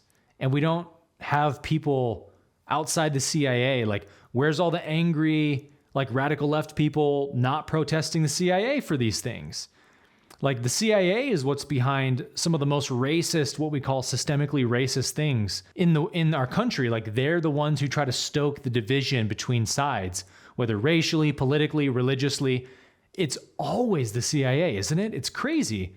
And the fact that they've gotten away with it this long is, I guess you almost have to like give them a round of applause, because I don't know how they've been able to do it. Well, I think we should learn from them. For sure. We that should be studied. And I'm not 100%. Saying that in a generalized sense, like it should be in the school system. Doesn't mean it's a good I'm saying thing. Like each individual, like this is something that I study, because it's not, this is just like power dynamics and stuff, right? So it's like, if you're not aware of what your opponent is doing or can do or is capable of, then you're going to be the easiest victim to that, right? Yeah. If you don't know how the game is played, you're going to be played. Yeah. So my question for you in regards to what you were saying, another devil's advocate, is when you were saying like 70s, 80s, 90s, we already knew like when they took out, you know, different people. But did the average person really know that? Because my thoughts is like, until the 2000s with the internet, you had your information spoon-fed to you, and you weren't yet in a time where there was that much reason to question. Like the systemic doubt and mistrust hadn't spread that much yet. Like while crazy like things 9/11 too. had happened that the government had done, it was less. There was still trust in centralized authority and being fed information. And like you wouldn't have never. I mean, I wasn't alive in the 70s and 80s, and I was tiny as shit in the 90s. But you didn't used to like. There was no like questioning what was in your food. There was no like questioning who owns this media company we only have 8 to choose from, and who owns, like, from what I'm aware of, that it wasn't like that back then. So my thoughts is just like, I don't know. It's an interesting thing to ponder. I'd be curious, people in the comments who are older than me and Aaron, like, what was the sentiment like in the 70s and the 80s around that stuff? Because I feel like it couldn't have been the majority how it is now, or we would have had way more of course not polarization as a nation. Yeah, I'm definitely not saying it was like it is today, or that even most people believe that. But even back in the 70s, after it happened, there's all kinds of independent journalists that you can read from those days that were writing about, like, did the CIA have JFK assassinated? And they connect it to the Vietnam War and all that stuff. Yeah. And just to the fact that he had been on record saying, I'm going to get rid of the CIA because they're an evil organization that doesn't. Yeah, like, not like my opponent might have been the one who killed me. 5. Yeah. So, like, I guess I'm confused of why. So the average person back then for sure probably wouldn't have said it was definitely the CIA. Although the average person may have said, I don't know, it might have been. Yeah. But I think a big majority of people would have been like, oh, that's crazy. There's no way a government could do something that bad. That's a totally different world from where we live in today, thanks to the internet and whatnot. But the more important thing is, like, why isn't it a rallying cry for every, like, if we're Americans, we love America, and every political candidate campaigns on that, even the far left, Democratic candidates now that have typically become this hate America thing, they'll still, if you watch the speeches like that Kamala gives or whatever, they'll still give lip service to the American ideal, say, because we're Americans and we love our country. So if we all love our country, why would we allow an organization that has routinely murdered our presidents, tried to murder our presidents, world leaders, have been behind the worst psychological tampering in human history, have been behind so many countless wars that shouldn't have happened. And we know this stuff now. The average person is aware of these things now. Why is it not one of those campaign promises we force every presidential candidate to espouse of, hey, when I get elected, I'm disbanding the CIA or the 3-letter agencies? And it's like, it's never even whispered as a possibility. And I wonder why. And I think maybe just because the amount of power that they have, that, they've done the scare tactics in the past with killing JFK and then his brother RFK, because they both said, hey, we're going to disband the CIA. And the CIA is like, we're going to make a timeless example out of you so that no future presidents think for a moment they can say that and get away with it. Maybe that's part of it. And candidates are just like way too afraid to oppose them openly. But it's like, why hasn't it happened even under closed doors? A president could easily do it without announcing they're going to do it for their own safety. And there's something else at play we don't know about, I think, of why this organization is somehow allowed to keep doing these obvious wicked things in the open light for everyone to see. And really, it's hardly ever talked about. I mean, we thankfully have, people like Tucker Carlson talking about the JFK files being released. He did a whole segment on that. He did a whole segment on the CIA being linked to JFK. So it's being talked about somewhat, but like for how big of a deal it is, it's not talked about remotely as much as it should be. Yeah, I agree with your takes there. One of the biggest biases that we're up against as humans is that we form beliefs before we have information. And once that's why the news bases their entire business model on that understanding. So whoever gets to you first, even if that's like a far out belief, the seed has been planted, and then it's pretty hard to shift to a new stance or a new belief. Yep. And I feel like with things like that, it's a perfect kind of case study of like that one is so obvious, the JFK assassination, right? Given what he was saying before it happened and all that. But it's just like, you tell someone something enough times and you also get it to them quickly. And then, like, no matter how much information comes out after that, there's a resistance, that there's an attachment to the initial. And you see this with already anything. Been distorted. Yeah. You see this with anything like, one of your favorite topics, like ETs and UFOs and this type of thing, right? It's like, it was so many years of this one thing that now that they just casually like leak like hundreds and hundreds of files, admitting all of it, like no one even flinches. It's almost like that. It's kind of like it becomes too far outside of the box that they've already put reality in that arena. Yeah. It's like the average person is, and understandably, but the average person in the Matrix world today seems to just be like so dissociated from reality, right? Where you have things like this UFO case file drop where all these classified documents of the government having UFOs and interactions with ETs and stuff for 100+ years, and it drops and the world's like, whatever, moving on. Oh, that's crazy. Like, that should make everyone take pause and consider the implications. But it's like the average person, because of the inundation of propaganda and programming, like isn't quite able to take in the implications of things anymore.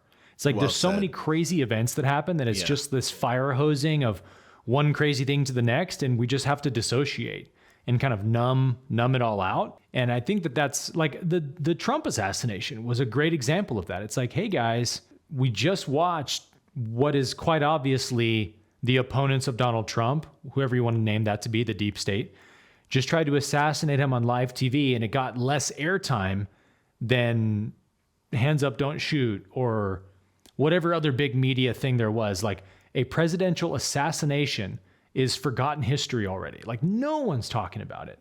And it should be the dominant story of the news cycle for a very long time, or one of the dominant stories. And it was kind of like, oh, that was really bad, moving on. And now we're back to hating Trump again and all the usual stuff. And it makes so much sense, right? Why the deep state, CIA, whoever's behind it, wants to make him into this polarizing figure. It's exactly what you just said, dude. It's like they knew Russiagate was fake from day one, and they knew that Russiagate was going to be discovered as fake, right? Like they're pretty smart people. They were probably certain that at some point the world's going to find out Russiagate's a big hoax. But it doesn't matter. It's too late, right? They've already skewed the perception of Trump from 4+ years, 2 years, or however long it was, of every single day, Trump's a Russian asset, Trump's a Russian asset. And you'll still see people today on the internet saying that about Trump every so often, or other things that were disproven, very fine people on both sides and all this stuff. It doesn't matter that it comes out as false, because these people understand the way the human psyche works. And in fact, the negative polarity in general, they thrive off of understanding the human psyche and the ways to manipulate it. We've talked about like rat experiments, right? Where you give, there's one controlled study they did where every time the rats tried to walk past a certain point of the cage, they would get zapped. And so very quickly, the rats would never try to walk past that part of the cage. And they turned it off after like a couple of days or maybe like a week of zapping them. And for like the next 6 months, no rat ever dared to even try to cross that one spot, because they'd been programmed that it's going to zap you. And it doesn't matter that it doesn't zap you anymore, because the programming has been set. Yeah. And so like they know these things, right? They know that if they just spew lies enough, even if they come out as false, the damage has been done. And like, man, have we seen that MK Ultra experiment pervade on the public in a huge way via Donald Trump. Yeah. So to the point that we were talking about, where it's like, if you get enough real estate in someone's mind on a topic, then like it doesn't really matter what comes after that. Yeah. So there's actually a name for this. I was looking up while you were talking. It's called the illusory truth effect. Because I remembered it because I've taught it in a masterclass before, but I forgot the name of the effect because they've studied it. So basically, it has a few different names like validity effect, truth effect, or reiteration effect, but it's basically the tendency to believe false information to be correct after repeated exposure. So like they've done a number of different studies, and if you tell someone something that even that they know is false, but if you tell them it enough times, they will eventually be unable to distinguish it as truth. Right. And so that has like insane implications. And in my opinion, now I don't have any friends, family, nor have I ever met anyone who I'm aware of that is in the CIA or the intelligence community. But I think it's pretty clear that more than a militant organization in terms of physical violence, which they definitely do, they are a psychological organization. Yep. They operate largely in a way where they don't even need they don't need guns. They deal in they have the way mind more powerful share. weapons. Like I would reason to believe that the type of like the organization and the type of people in it are the types where I think they would actually view using physical violence as weak. That if you're actually a master, you don't need that. You can do things at such a high level that you're left just, it's complete chaos and no one has any clue what just happened. And you're just like, walk away chalk free. It all. And, I think that's the realms that they deal in. And so to me, most of their funding, their studies, their public or private experiments and all is all centered around like these types of things, gaining deeper understanding into human nature. And that's why that's not solely why, but it's a piece of why I study these things is so I am not a chattel lining up in the slaughterhouse. Because if you don't understand a lot of these biases, because it's like we're up against our own wiring, like we're animals. 100%. And so if you learn, like if there was a rap sheet of like 101 like secrets or like blind spots you might not be aware of about your wiring, and like someone just handed you the list, that's like extremely valuable, right? And so they spend like billions of dollars to learn like what are those things and then how can we use them. And so it's like that like might be scary or alarming to some people, but it's also just like the way that things are. And my positive perspective on that is I like to study these things and they can be used greatly for benefiting humanity as well as for your own good.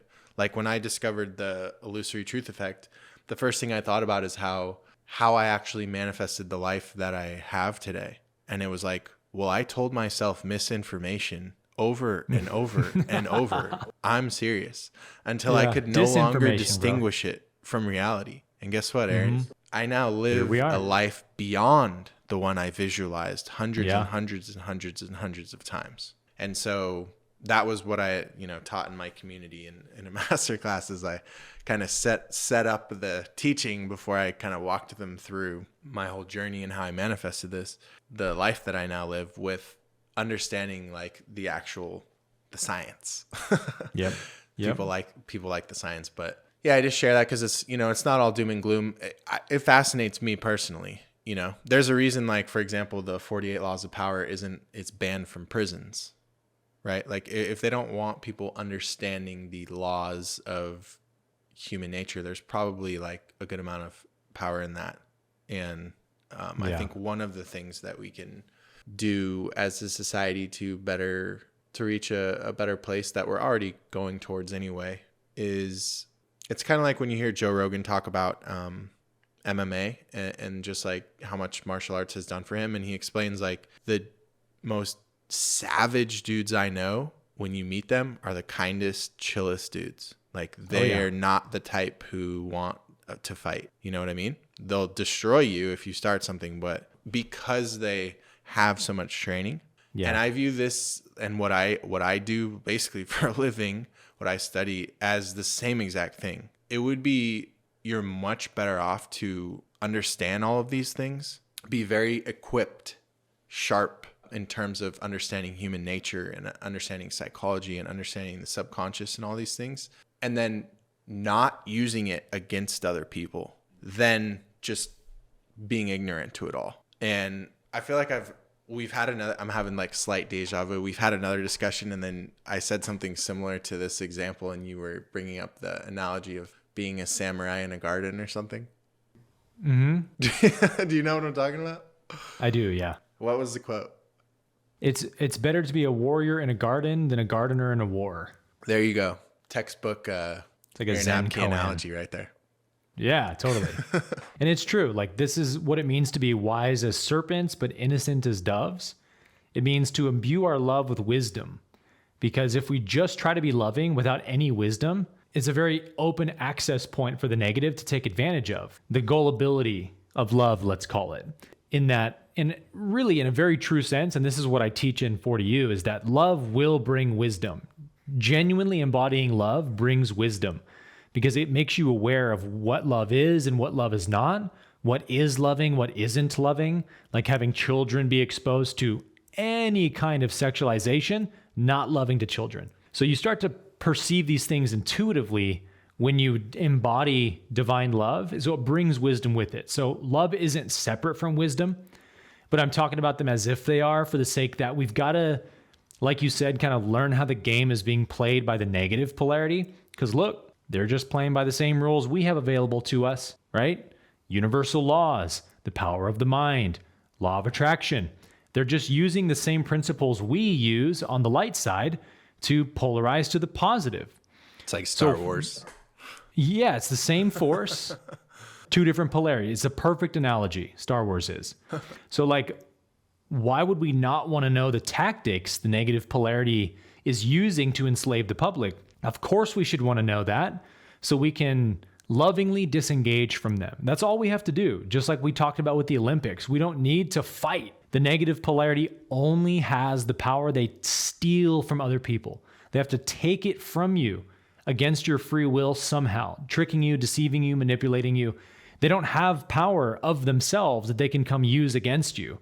So it's all about not giving the negative power. That's how the positive wins. The positive already has the power. It doesn't need to get it or even use it to defeat the negative. It just has to not unwillingly give it to the negative, because then your power is used against you, right? Course in Miracles says this amazing line about ego. Ego is a perfect picture of what the negative polarity is in our minds. It's like we have a little negatively polarized machine voice in our head that's always, it's all about me, it's all about me, selfish, selfish, selfish. That's all the negative polarity really is. It's a self-seeking energy. And so A Course in Miracles says the ego is your own energy used against you. That's what the ego is. It's a great definition. And yeah, because it's like, how could that be true? How could my own energy be used against me? Well, the mind, with its programs that are trying to run you based on lack and fear and limitation, they can't take it from you against your free will, you consciousness, you the awareness, right? But they can create thoughts that are very tantalizing that get a reaction from you. Just like the Olympics, right? They want to get some kind of reaction from you because you're mentally saying, you have power over me.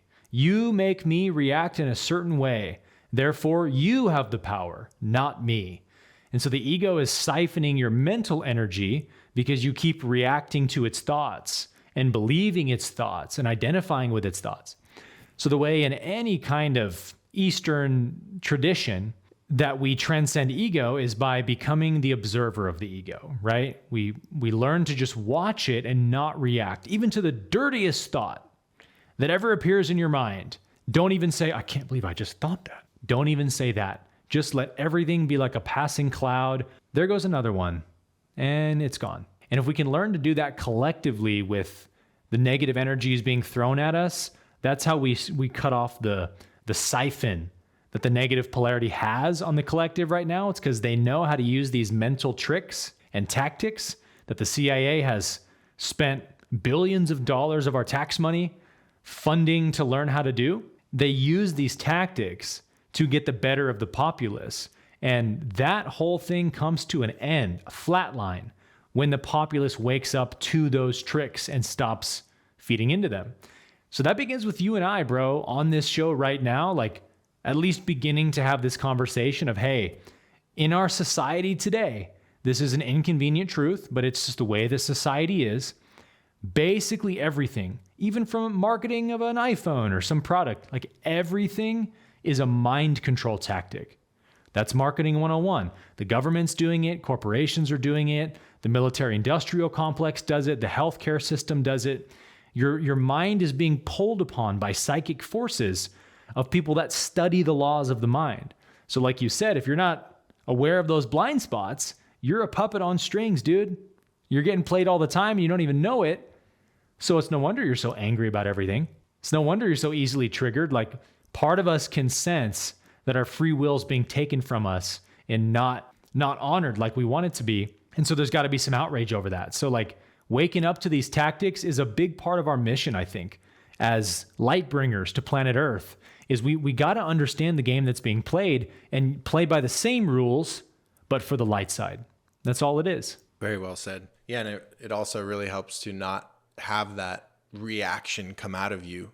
You're going to need to understand what's going on. You know what I mean? Like, awareness is usually step one. All right. Well, with that, I believe we've entered our last segment of the show, bold predictions. And so I'll kick us off first with a couple of clips here I'm going to share.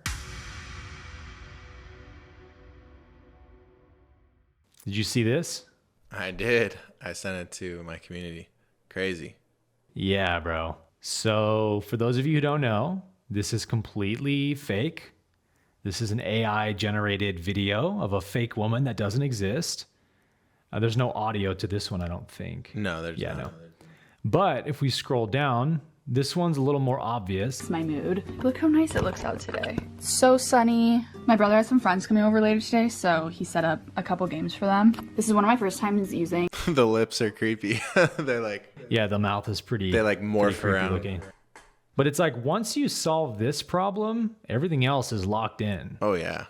You know, and the voice is AI generated and sounds completely real. This is also fake. AI. Oh, this is was this the fake YouTuber? Somebody was like, it's this one. I made a 100% AI YouTuber with Flux. Yeah. So somebody said this a while ago that we're going to see YouTube channels popping up of completely fake AI generated people that will nonetheless, even though everybody knows that they're AI, they'll still get, 1 million plus subs because the content will just be really good. Oh, yeah. They can still curate content on holistic health advice, working out advice, fitness or whatever, and just have a beautiful woman who looks like she's got it all together, spitting these crazy facts and information every day. So people are going to tune in, whether it's real or not. That'll be the new passive income source for people. Yeah. And it's like some guy in his mom's basement. I was gonna use this, but I decided not to. Oh, I'm glad you did. The deep fakes. The deep fakes are real, bro. Sorry, these are cheap fakes, aren't they? Yeah, cheap fakes. Not cheap fakes. We'll call these shallow fakes. Deep fakes is so 2023, bro. Yeah. So this was a AI generated. Let me zoom in. Kamala Harris picture of so this image was put into an AI generator found to be artificial, and it looks pretty fake. Obviously, like, it looks, if nothing else, it looks photoshopped. There's this like really obvious line right here. Looks like some kind of shadowing, but it just looks like a pasting of a crowd picture. And did you see the ones that like zoomed in though? Like, for example, there was no reflection off the plane. There was no. Yeah, that's right. I saw that one too. There was no like there were more zoomed in images and. Do you have them? Yeah, let me pull it up. If you can find it, that'd be awesome. But yeah, they showed the real picture, which was like there was like 15 people or something around the plane, and they just like AI generated an entire, somewhat realistic, pretty realistic looking crowd.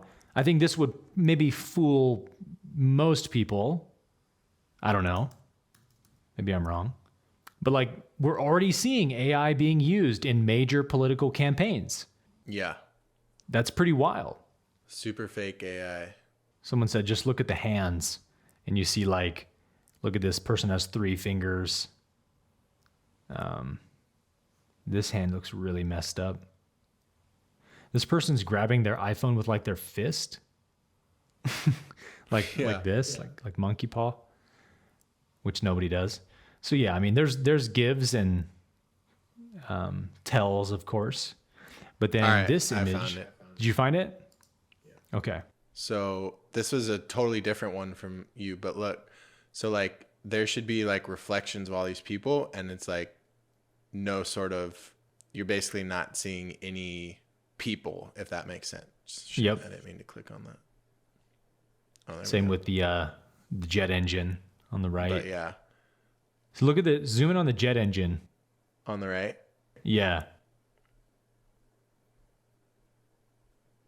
Yep. I think that's the most it'll let me zoom. But basically what you see is you see like a truck, like a cargo truck or like some sort of storage facility, like very far away. There's no people. That's so obvious. See, and like this might be the kind of thing where, you know, people see all these images of, wow, everywhere Kamala Harris goes, there's a crowd of 10,000 people ready to greet her. And that may like skew their perception of Kamala. Yeah. And then even if they find out those images were fake, the perception has already been distorted. So like, that's we might exactly be kind of what it, yeah. Exactly like the play.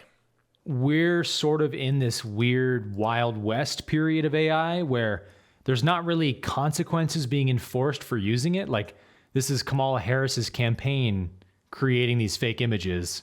And I mean, like no one seems to really care. It's like, oh, come on, don't do that. But it's like, that's just as bad as openly lying to somebody. Like it's the same thing. Yeah.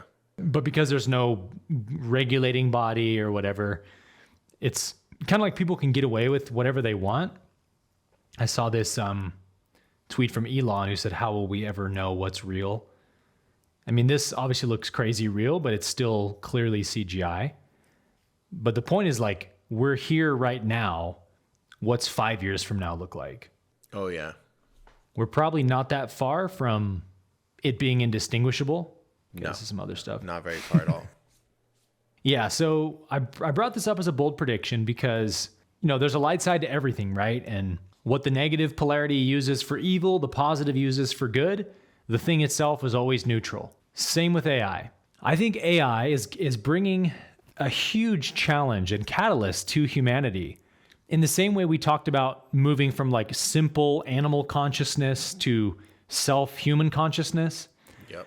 There's all these catalysts like searching for a heat source, food, nourishment, shelter, reproduction. There's all these catalysts in the second density world that organisms have to meet that force their consciousness to expand. And I think third density version of that is things like crypto and AI and psychedelics.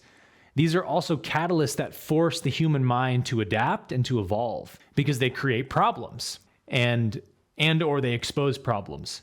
So what AI does is it creates a lot of problems, doesn't it? You have all these deep fakes, cheap fakes, whatever the new buzzword is.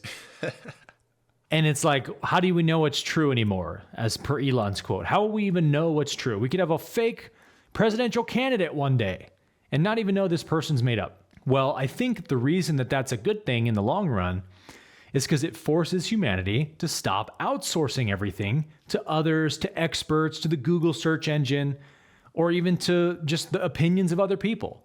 Start doing your own research, start thinking for yourself, and start relying on your intuition. Because when you rely on intuition, you can tell what's BS pretty easily.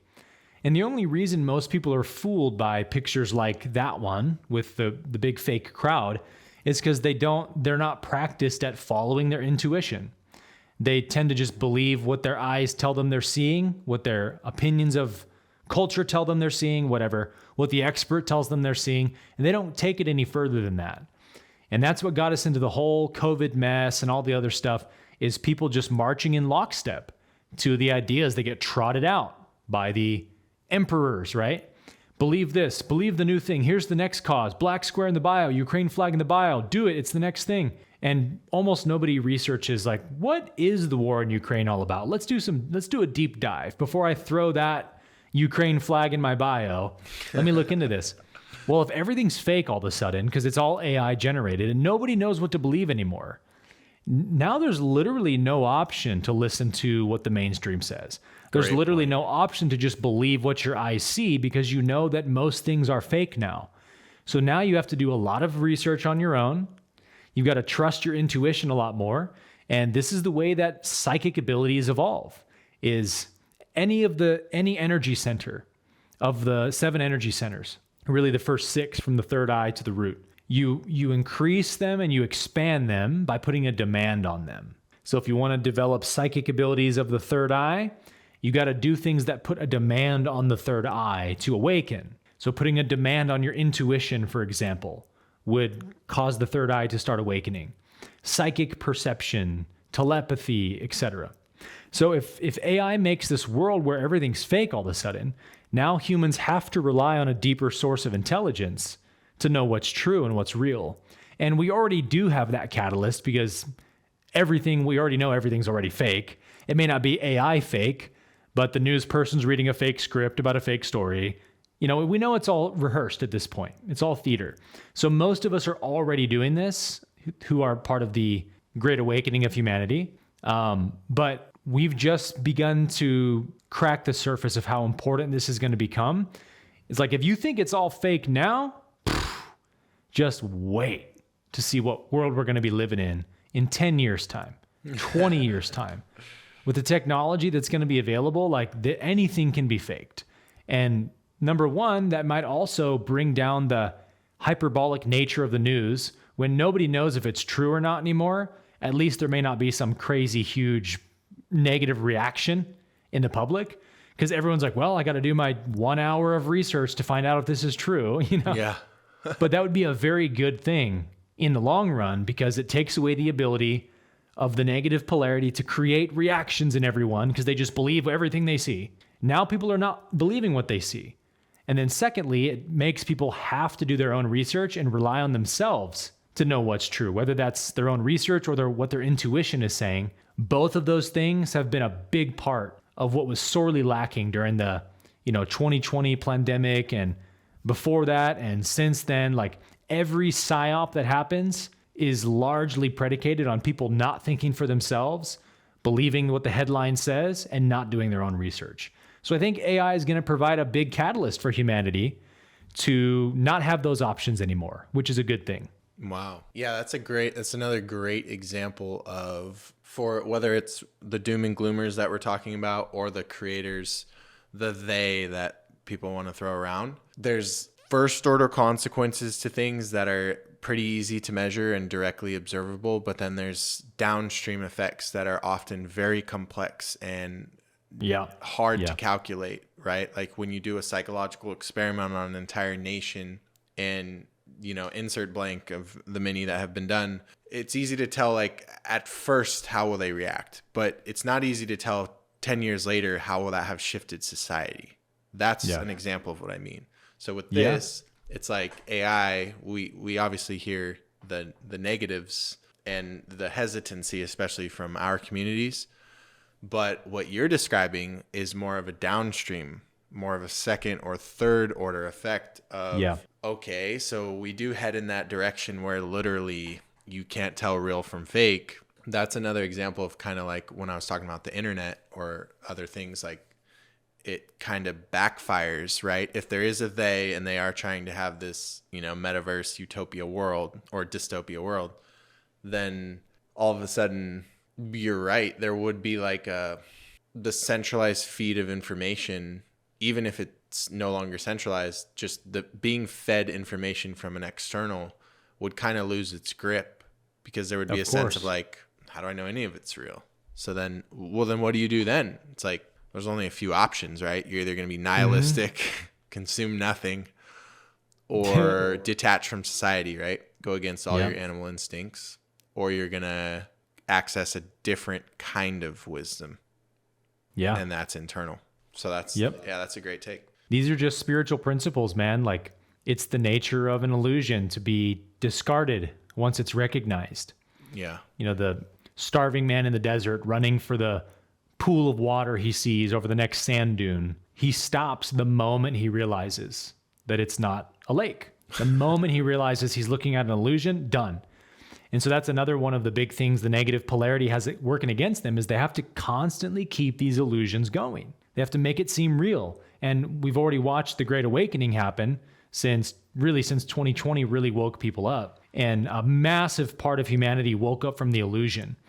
And so it's like, go ahead and make everything fake, you guys. I dare you to make everything fake. Make it all fake news. Make it so that nothing is real and just watch what happens. Because nobody wants to be fooled, right? It's difficult to fool someone. It's much more difficult to convince them they're being fooled because that's how bad people don't want to be fooled. So when everybody knows that everything they see on TV is fake now, it's all AI, it's all fake, watch what that's going to do, man. That is going to unravel the negative polarity's ability to have control anymore over the population when they don't believe anything they see. How are you going to control them? So again, we've talked about this with AI a few times on the show. It could be not only a good thing, it could end up being potentially one of humanity's saving graces. So I don't know if that's true. That's a theory. It's a prediction about how it may unfold. But it wouldn't surprise me at all if it does. And that's just another reason why we should not be quick to judge anything as inherently bad for humanity, like even a central bank digital currency. I'm not for that. But if it did happen, I would say, okay, let's see what the universe is doing with this. Yeah. Because every negative thing will lead to a positive if it goes on long enough. Yep. Very healthy perspective. All right, so for my prediction, I'm gonna focus on a financial prediction. I didn't go into too much financial stuff today. I had some stuff from the Bitcoin 2024 conference that I was gonna go into, especially because I prefaced it last time. But we didn't want to make today's episode like 4 hours. A lot to choose from.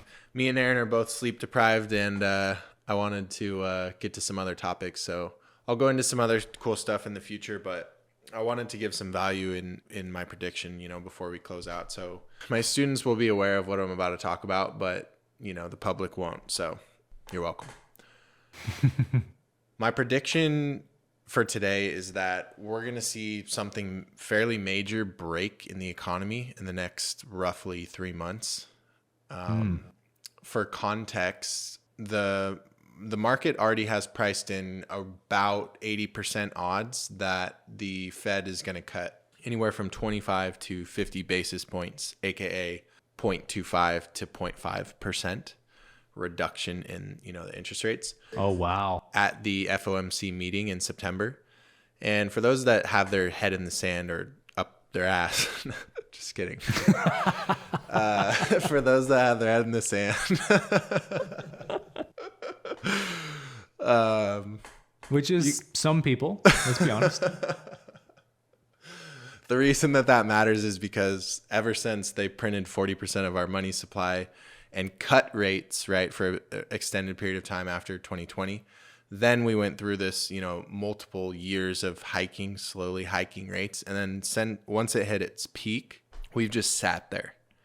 And if you study economic history, central banks in general, they don't cut until there's need to, essentially, right? Because the reason they raised in the first place is to counteract future inflation by, kind of killing present consumers and economic growth. So when I talk about the FOMC meeting in September and the fact that they have an extremely large likelihood, 80% or higher right now, odds that they're going to cut, that signifies the first rate cut in years and years and years. So that's a significant event for those that don't track the markets.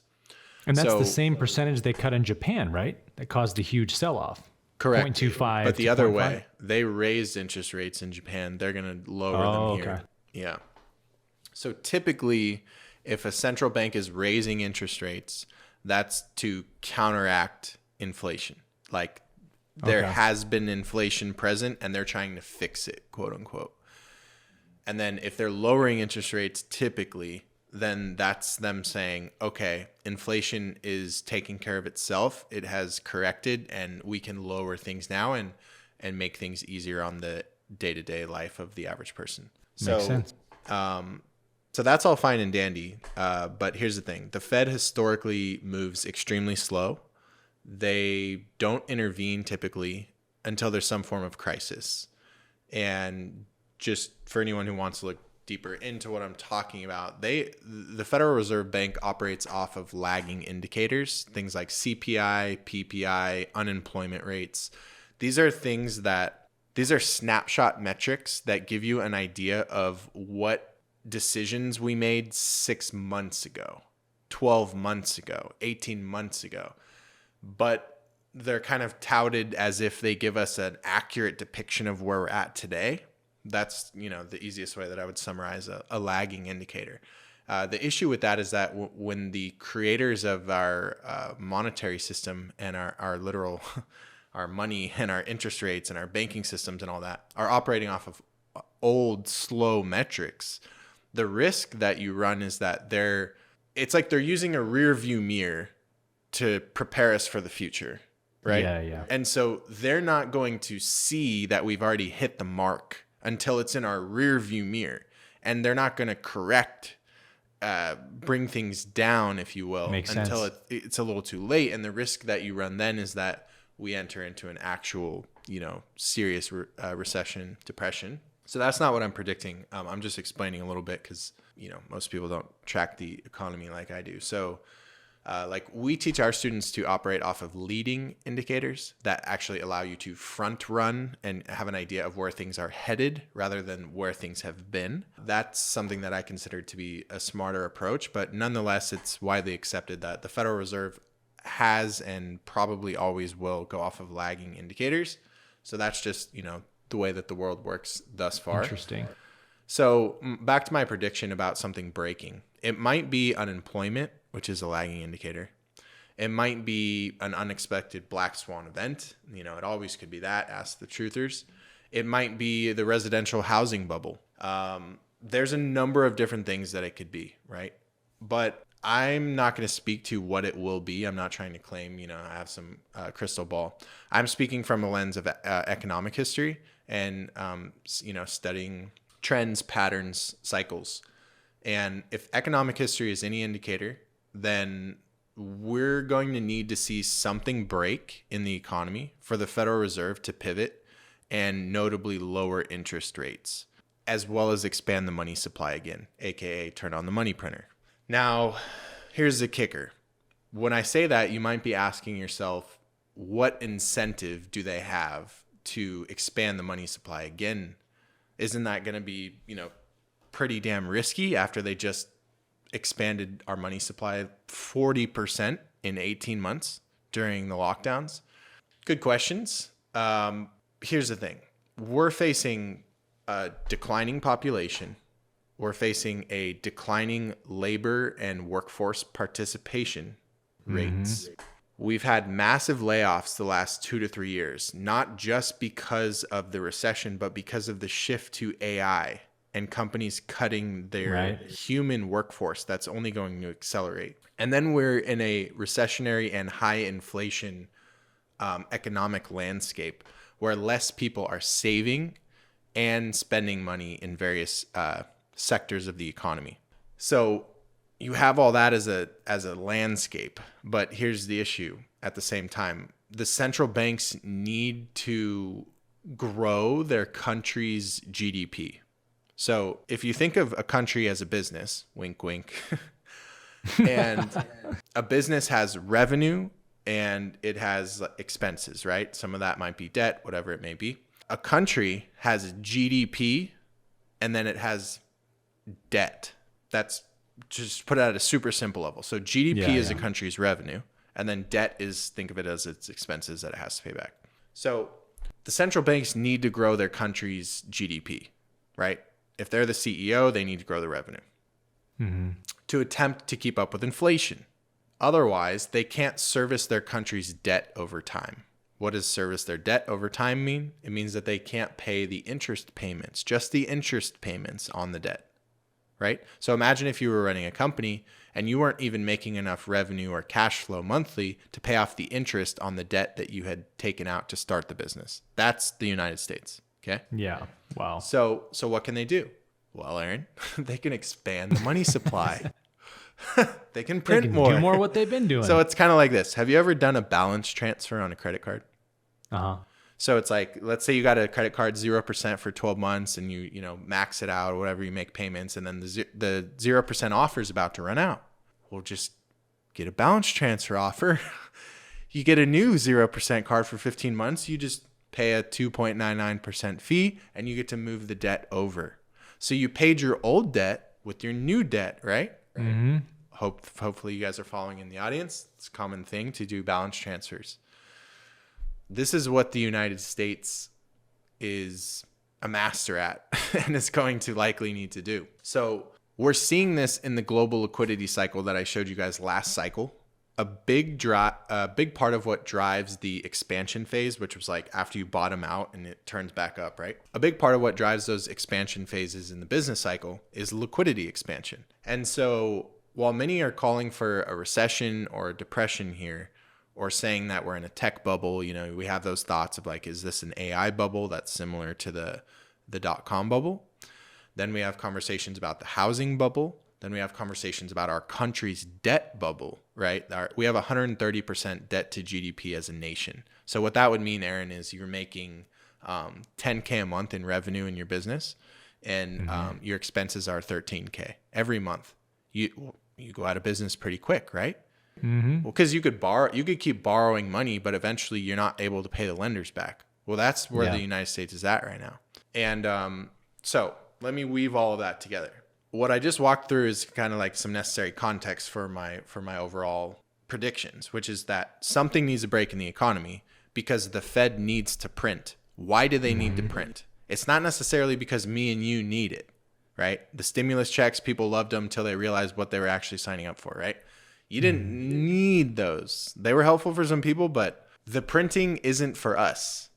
It's because our country's debt to GDP is so high and the interest rates have been so high. So let me touch on this piece. So if we're at a 6 to 7% interest rate climate, right? That means that if the United States government is going to finance its debt, let's say they're going to agree to a 10-year, 20-year, 30-year, whatever repayment back to the Federal Reserve who loans them money, they're going to lock in a 6% rate. That's a shitload of interest. They can't afford those payments, especially when the GDP doesn't even exceed the debt. So what they need to do is they need interest rates to come down, and then they refinance. How many of you guys are aware of a refinancing? Just like houses, right? So what do they tell you in real estate right now? Oh, it's a great time to buy. Just refinance once there's lower rates. You're good.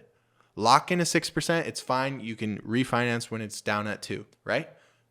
Countries do that too.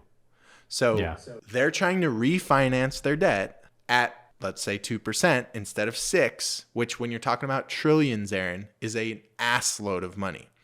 Yep. So if they can get the interest rates down, which they're about to do, not for us, but for them, and then they can turn on the money printer and expand M2, aka global liquidity. Remember, we talked about that last time. If they can make more money available, they can take some of this new debt that they just created fresh off the press, and they can use it to pay off the old debt. And that old debt will not be at 6%, but it'll be at 2%. Does that make sense? Totally. And so because all of that is what needs to happen if the United States is going to survive and not go bankrupt and default on its debt, which would cause it to no longer be the world's reserve power immediately. That's not an option for them. The only other option is that they need to do what I just walked you through. And if you can wrap your head around understanding what I just walked you through, well, then the only missing piece is that, well, they have to create a circumstance, just like we've talked about over and over and over with the Hegelian dialect, where they need to create a situation where there's a problem that they can then go, we'll save you. It's for you, not us. Mm-hmm. They need to do that. So something needs to break in the near term, whether it's a spike in unemployment or something else that I described. And then they go, you know, millions of people aren't able to get jobs, whatever, or this bank just collapsed or whatever it may be, right? It's going to be something where they're like, we're going to help. Now we're going to lower interest rates. It's going to help you guys. It's going to help the consumer because it technically does in the short term. And then, we're going to expand the money supply. We're stimulating the economy. We're doing buybacks. We're doing all these great things for government programs. And what that is going to usher in is what I'm talking about in a second. So piece one, they need to break the economy. Something needs to break in the near term. I'll rephrase that. They're not going to break the economy. Stuff has already been done. It just needs to actually happen. And this is going to be like kind of a last, everything that was created from 2020, most of it has come through, right? We've already seen the inflation. We've already experienced used cars being ridiculous. We saw lumber prices. What the hell? People can't, afford to build. We saw different things. There's only a few things that haven't fully come through yet. And one of the last ones is unemployment. So I'm watching that. There's also the housing market. If you notice there, the housing market never fell off. Not at all. Didn't skip a beat. That's not normal. So I'm just watching these things. That's part of my prediction. Piece two is that the Federal Reserve plus other central banks, such as the Bank of Japan and the Central Bank of China, are going to print money. They're going to print money so they can attempt to increase GDP, because it's not just us. Remember when I talked about the global interconnectivity? Every other nation has to borrow in the world's reserve currency. That's us. So if our economy's screwed, it affects them. If our dollar's too strong, it affects them. So that's where you start to get into the global side of macro, and it's very complicated, so I'm not even going to attempt to go into that right now. But what I'm saying is that the United States Federal Reserve, the Bank of Japan, and the Central Bank of China, I believe, are going to print money in the next 6 months, 12 months for sure, in that range. And that's going to allow the U.S. to refinance its debt at lower rates. It's going to allow them to afford the payments on its new debt, which is currently, like I said, 130% debt to GDP. Wow. And if they don't print more money, they literally don't have the revenue, GDP, to pay off the debt. So it's like they only have one trick up their sleeve. Because if the population is declining, what makes up GDP, Aaron? Well, it's all of us working and contributing productivity to the economy. Well, you have less and less and less people having kids, and less people in that zone of, let's say 18 to 60, the working class. Mm-hmm. Well, that's what makes up GDP. So how are you going to grow GDP? And that's a chart that's trending down aggressively. So we're in that end game. And this is where you bring in the final piece, which is like understanding the fourth turning. And it's like, that's where we're at. Because we can't, we're not going to have a surge of workforce. Like Gen Z doesn't even want to work. They're going to be like YouTube influencers, right? And they're going to be in the metaverse. Mm-hmm. And the only solutions here is like AI. AI is going to, be able to add a massive amount of GDP to the country. But other than that, they just need to go through a few more cycles of print, devalue the currency, cause even worse inflation, rinse, repeat, until the dollar is in effect, no longer what it is. And that's where we're at in the tail end of a fourth turning. But today's prediction, I'm not talking about fourth turning stuff. It's short term. In the next 3 months, I'd be watching for, something. And I don't know what exactly it will be, but wouldn't be surprised if it's inflation or something housing related. But the last part of my prediction is that when they do start quantitative easing, which is their propaganda word for expanding the money supply and stealing your money via a hidden tax called inflation, when that does begin and interest rates continue to fall, so those work simultaneously, Aaron, typically. So a declining interest rate environment plus expanding the money supply equals the financial video game is on easy mode during that time. That's the ideal condition you want to be playing the financial video game. It's going to be full-blown euphoria season in the markets, and do with that information what you guys will. So hopefully, if you wrap your head around what I just said, you can understand that in the short term, something's going to go down. I'm not talking about a depression. I'm not talking about it's all over. I'm not talking about the stock market will cease to exist. I'm just saying that in the short term, if history is any indicator, something needs to happen so that they can go, hey, we're going to step in. It's justified, and do what they were already going to do and what they already need to do. And they'll say that it's for us. And none of that matters. It's all love, because this is just the nature of the cycles. And no matter who is saying it, no matter what causes it, it doesn't matter. Across alternate realities and universes, it's like, this is the cycle, at least for now. In the human story, this is how the financial markets work, as long as we have business cycles. And so it's an exciting part of the cycle. We're like at that last, like, what's the final thing going to be before we go into easy mode, which for anyone who was in the markets in 2020, that's what that was. So are you saying that the big, how did you phrase it? The thing that's going to happen that's bad, like a black swan? Yeah, in the next 3 months is going to create good market opportunities downstream of that? Yeah, is that exactly. what you're saying? Yeah, and this is the problem with the oversimplistic mindset that we keep referencing. Because first, second, third order consequences have to be considered. So, what a lot of people do, I'm on Twitter a lot for financial information and news and such. And what a lot of people do is they see a headline or they see an event that occurred and then they just draw the first order consequence of it, right? Knee-jerk reaction. reaction. Shit, Russia just declared war on Iran, whatever, right? Like president of China said, and then they extrapolate one level from there of here's what this means. Markets are going to go down. I'm selling, or, I'm not buying, or whatever that means, right?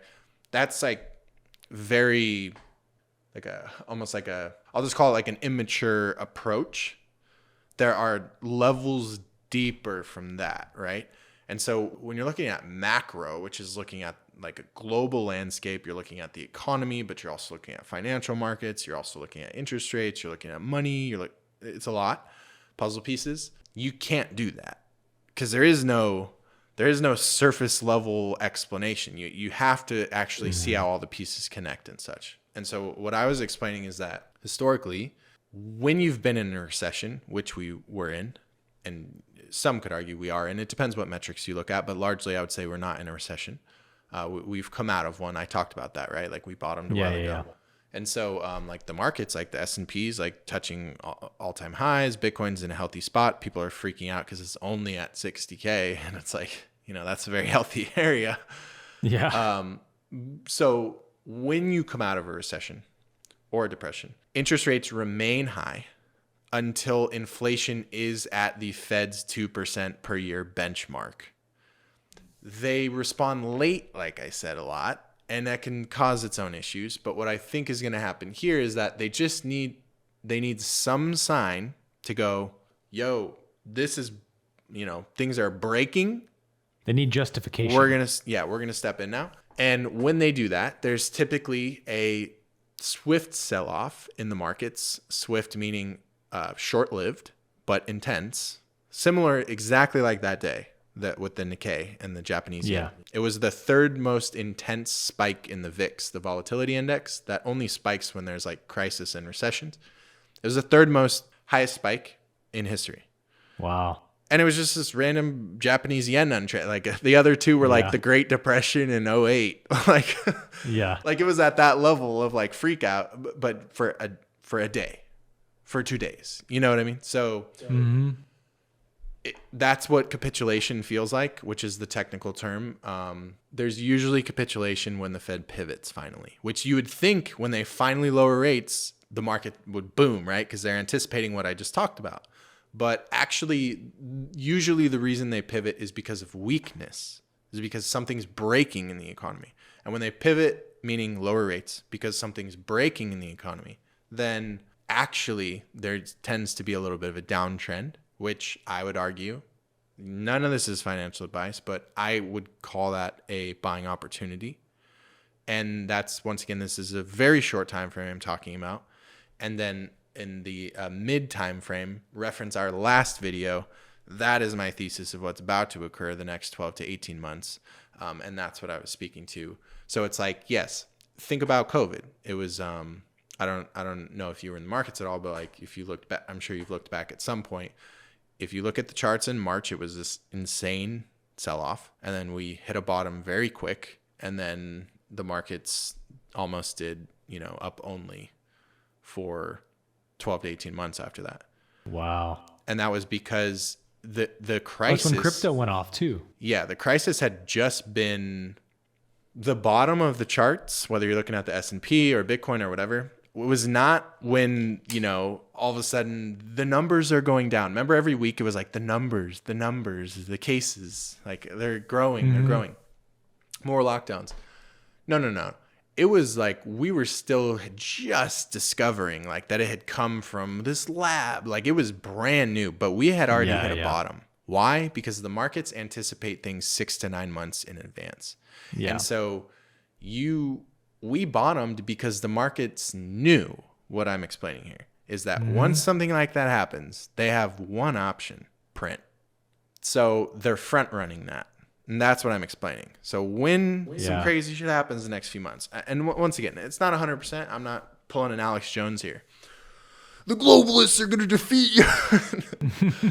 No, it's I'm just a probabilities person. It's historically likely, and if it is, that'll be dandy. That'll be great. And if not, and if that was the bottom and we just continue up only, that's great too. Either way, but I wanted to give people just an overall landscape of the financial realm. And so yes, you have to, if you're going to be an intelligent investor, you have to be able to entertain the nuance that we've been talking about all throughout this conversation, which is that yes, short term bad scary things can happen, and that's actually bullish, meaning that's actually positive for the price appreciation of the equities that we invest in. I think it's hard for people. Remember last episode I was talking about, like, if you just go off of the sentiment of what it looks like when you look out in the world, like you're like, oh, homelessness and the middle class, and then you would never invest. But that's not actually the reality of the markets. Those are separate things. Right. Those are separate things. So so that's my prediction. Well, it's a high level, bold prediction, man. I appreciate that. And have come to expect nothing less from you. There's one other cool theme in there that you pulled out that sparked in my mind about how the markets, are just like mirrors of human consciousness, really, in that when there's a fearful event, we see it happen. We see its reverberations in the market. When there's hope and positive things happening, we see that reflected. And you made a comment about, like, you can't just look at the news headline that says Russia declares war against blank or whatever, and then make an investment decision. Yeah. Because you're going to pay a big consequence, right? You got to do your research, look at all the nuances involved, consider all the perspectives involved in that thing, and then make a decision. And isn't that just a perfect metaphor for everything else? Yeah. It really is, man. The only difference is we don't tend to notice the consequences of making snap judgments about everything and projecting onto something we hear about right away and forming an opinion right away. We do those things because we're not aware of the consequences of them like we are with a bad investment. Yep. When you're holding an investment that looks like the market's about to tank, and if you don't sell off, you're going to feel the pain of that bad decision for months into the future. Yep. It's going to haunt you every day. You don't really feel that when you're judging XYZ political candidate or listening to this or that mainstream headline that says doom and gloom is coming. You just buy into it, you assume it to be real, and you move on with your life.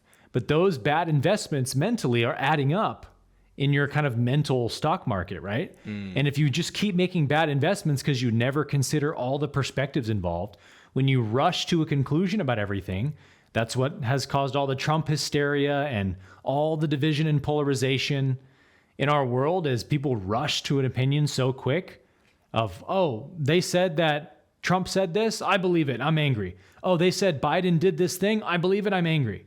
And so it's like a lesson for life, I think. It really is.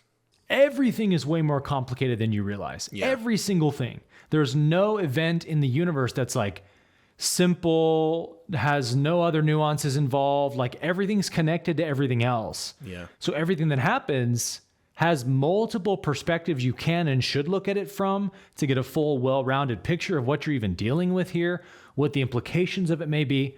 And so like rushing to a conclusion is not only a very unintelligent thing to do, it's a very harmful thing to do because we live in a world where life's complicated. There's a lot of nuances and variables involved. And if you don't practice being very skeptical about what your eyes first see and making sure you verify what you're seeing with, your own research, your own intuition, then you're going to be led astray to make bad investments. And guess what the consequence is with a bad mental investment? It may not be that your investment portfolio balance drops, but your quality of consciousness is going to drop. Yeah. Your daily happiness is going to drop. You're going to be more and more of a miserable person because you're inundated with wrong ideas that you haven't questioned. So like, I love a good analogy, obviously, everyone knows that. But when you were talking about the market in that way, I just couldn't help but think what a perfect metaphor that is for like everything else we talked about at the beginning of the show. That was such a that was your best analogy of the day for sure. The mental stock market. Yeah, that's what it is. It's a great reflection as well of like how, you know, like you are a spiritual teacher and I've come to be known as, I don't know what people refer to me as actually, but at the surface level, a financial teacher, right? Right. And it's like, it doesn't matter what you do. If you commit to it wholeheartedly, it teaches you everything you need to know about life, right? Because it's like in the pursuit of giving all of you to something, that is where the learning happens. It doesn't matter if it's being a janitor or dribbling a basketball or speaking or being an author. It doesn't matter. It's through that process, right? And it's like in this process of, you know, being the investor and the macroeconomic researcher and just the student of the game that I am today, I had to learn how to compensate for the fact that what I don't know is astronomically greater than what I do know, and that will never change. And yet I'm dealing with financial markets that are extremely complex systems that are all interconnected, and 90% of their interconnectivity I can't and won't be able to see or know. So that is a fucking mouthful. Imagine trying to actually come to grips with that. And then teach that to people. Yeah. So in that process, I had to learn I chose to learn from very, very successful people who mastered systems thinking. And that's where when I'm speaking to like first principles or first order consequences and then downstream effects of these types of things, that's how you have to think when you're dealing with complex systems, right? Like that's how Elon thinks that's how his brain works that led to full self-driving. That's how his brain works that leads to rockets to Mars. I mean, that's the level at which you have to think when you're dealing with these really complex things. And yeah, I didn't really reflect on it until hearing you kind of share that of like, I never used to be like that. I used to have a lot of shallow takes, even if I didn't recognize them as shallow, right? That's the paradox. Just much more of a truther and a conspiracy guy and just shallow takes, right? Like I didn't, there was no second order. There was no third order. There's definitely no fourth order. There was just, this is how it is. And you guys are just not there yet. and so in that way, I guess what I'm sharing is just that when you commit yourself fully to a path, it doesn't matter what the path is. For me, this has been the path. It changes you in ways that help you in all other areas of life.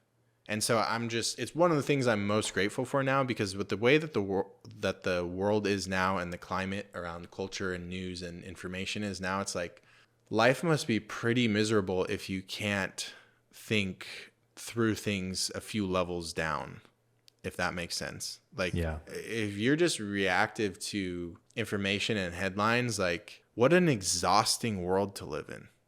Yeah. You know what I mean? And so in that way, it's like when we talk about things on the show, and to me, it seems like common sense, but our comments section seems to share that that's not the case and that this is really valuable. It's like just so many years of disciplining myself because you can't do that in the financial markets.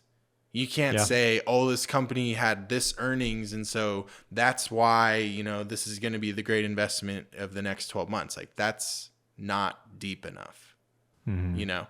And just like that spiritually, or any of the other examples we used, you can't just look at, you know, oh, Aaron said, you know, this about Trump, therefore it means that, or Trump said this about whatever, therefore it means that. It's like, it means whatever I think it means. It's so like society itself, culture itself is a complex system. It is a macro system with Insanely micro systems complex. within it. Like, think about what you're trying to distill down to one sentence idea. A simple, yeah. Like, you can't do that.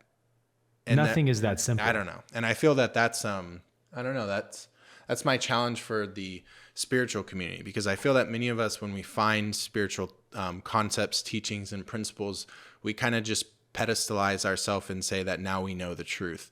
And that's not deep enough. There's nuance to truth.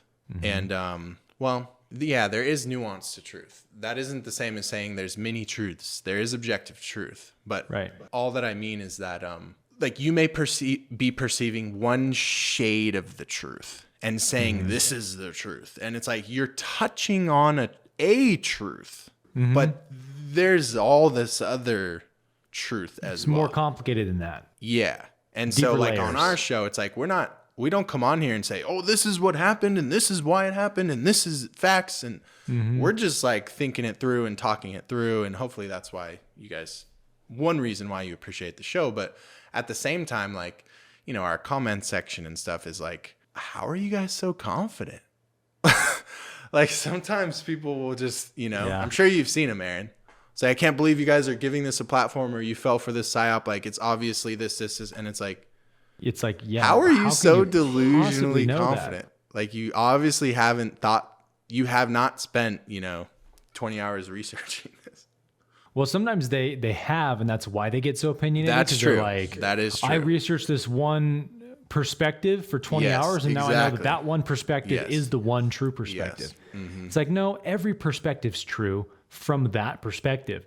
How it looks true from that perspective is what you need to find out. Yeah. So when people paint everyone they don't like a comic book villain, that's like a one-dimensional character that has no human nuance to them, it's like, you're not living in reality, my friend. No. This is why we love to keep pushing back on the Trump derangement syndrome stuff, because it's like, you really think Trump is just an evil mustache-twirling villain with evil intentions? That's it? Nothing further to know? You don't possibly think maybe Trump doesn't think he's evil. Maybe he thinks he's doing good. And if you even accepted, like, oh, that person believes that they're doing what's right, even to accept that depolarizes your anger right away. It has to, because you can't be angry at someone if you know they're doing what they believe is true and right, because you're like, that's what I try to do. So there's immediate solidarity, right? You have to keep painting them into a caricature of some comic book villain that's one-dimensional, that's just pure evil, and there's nothing else to it. And that's not reality, right? That's the reality a lot of people want to live in, especially with the political sides. It's like, we're definitely the good side, and that's definitely the bad side, and that's as simple as it is. Yeah. And it's people like us, it's like, how do you not question that idea? It's crazy. It seems almost like looking up at the sky and being like, well, everyone says it's blue, but it doesn't look blue to me. I think it's whatever color I think it should be. And that's what we do when we think we know something. Really, like, I know XYZ. You can't, to know any person, like to say, I know Donald Trump's evil. To know that, you would have to be Donald Trump. Literally. You'd have to be inside him to know what his quality of consciousness is like. Yep. And you might be shocked to be like, whoa, he's actually, on the inside, he's trying to do what he thinks is right. Blows my mind, right? Yeah. Because I was too busy projecting what I think Donald Trump is. That's like me saying the sky is whatever color I say it is, whatever color I think it is today. No, it is what it is. It's not what you project that it is. And so to know what something is the nuance you're talking about of, you've got to look at things from many perspectives to even begin to really understand it. In a war, in a tribal conflict, like, you need to deeply understand both sides of the conflict before you stand any chance at solving the conflict. This is what mediators do for a living, is they try to understand both sides and say, okay, how can we, knowing this, now make a peace agreement that helps both sides feel heard? And that doesn't happen in war because they don't want it to happen. They want the war to happen. So, like, the fact that reality is more complicated than any mind can really conceive of, especially with a snap judgment, is a very good thing. Because if everybody was just right about whatever they think right away, then everyone would be justified to be going around being a douchebag to people and being a jerk all the time because you're right and they're wrong. It's just that easy. And thank goodness it's not that easy. Thank goodness there's a relative truth to everyone's perspective, that everyone believes their perspective is true from their point of view. And if I can know that and hold that in my heart, I can have that compassion we emphasize on this show so much. Even though I don't agree with what I'm seeing them do or say or whatever, I don't have to agree. I just have to understand it. I understand why people might be upset about that. I understand why people might vouch for this or that cause. And just that understanding allows me to lead with an open heart and create unity. And that's what our planet needs. Such a beautiful outro right there. We're going to leave it at that. Once again, guys, thank you so much for tuning in with us and rocking with us this whole time, those of you who are still with us. Last thing, just a reminder that drop in the comments, let us know what you want to hear more of, what maybe you haven't heard from us that you would love to hear. And then also separately, remember, we're going to start doing a new segment. So any specific questions that you have, please try to make them specific and clear. And then also let us know which one of us you're asking that to or both. All right, guys, peace and love. We're super excited for the future of the show. Thank you for your continued support. We'll see you in the next episode. See you next time.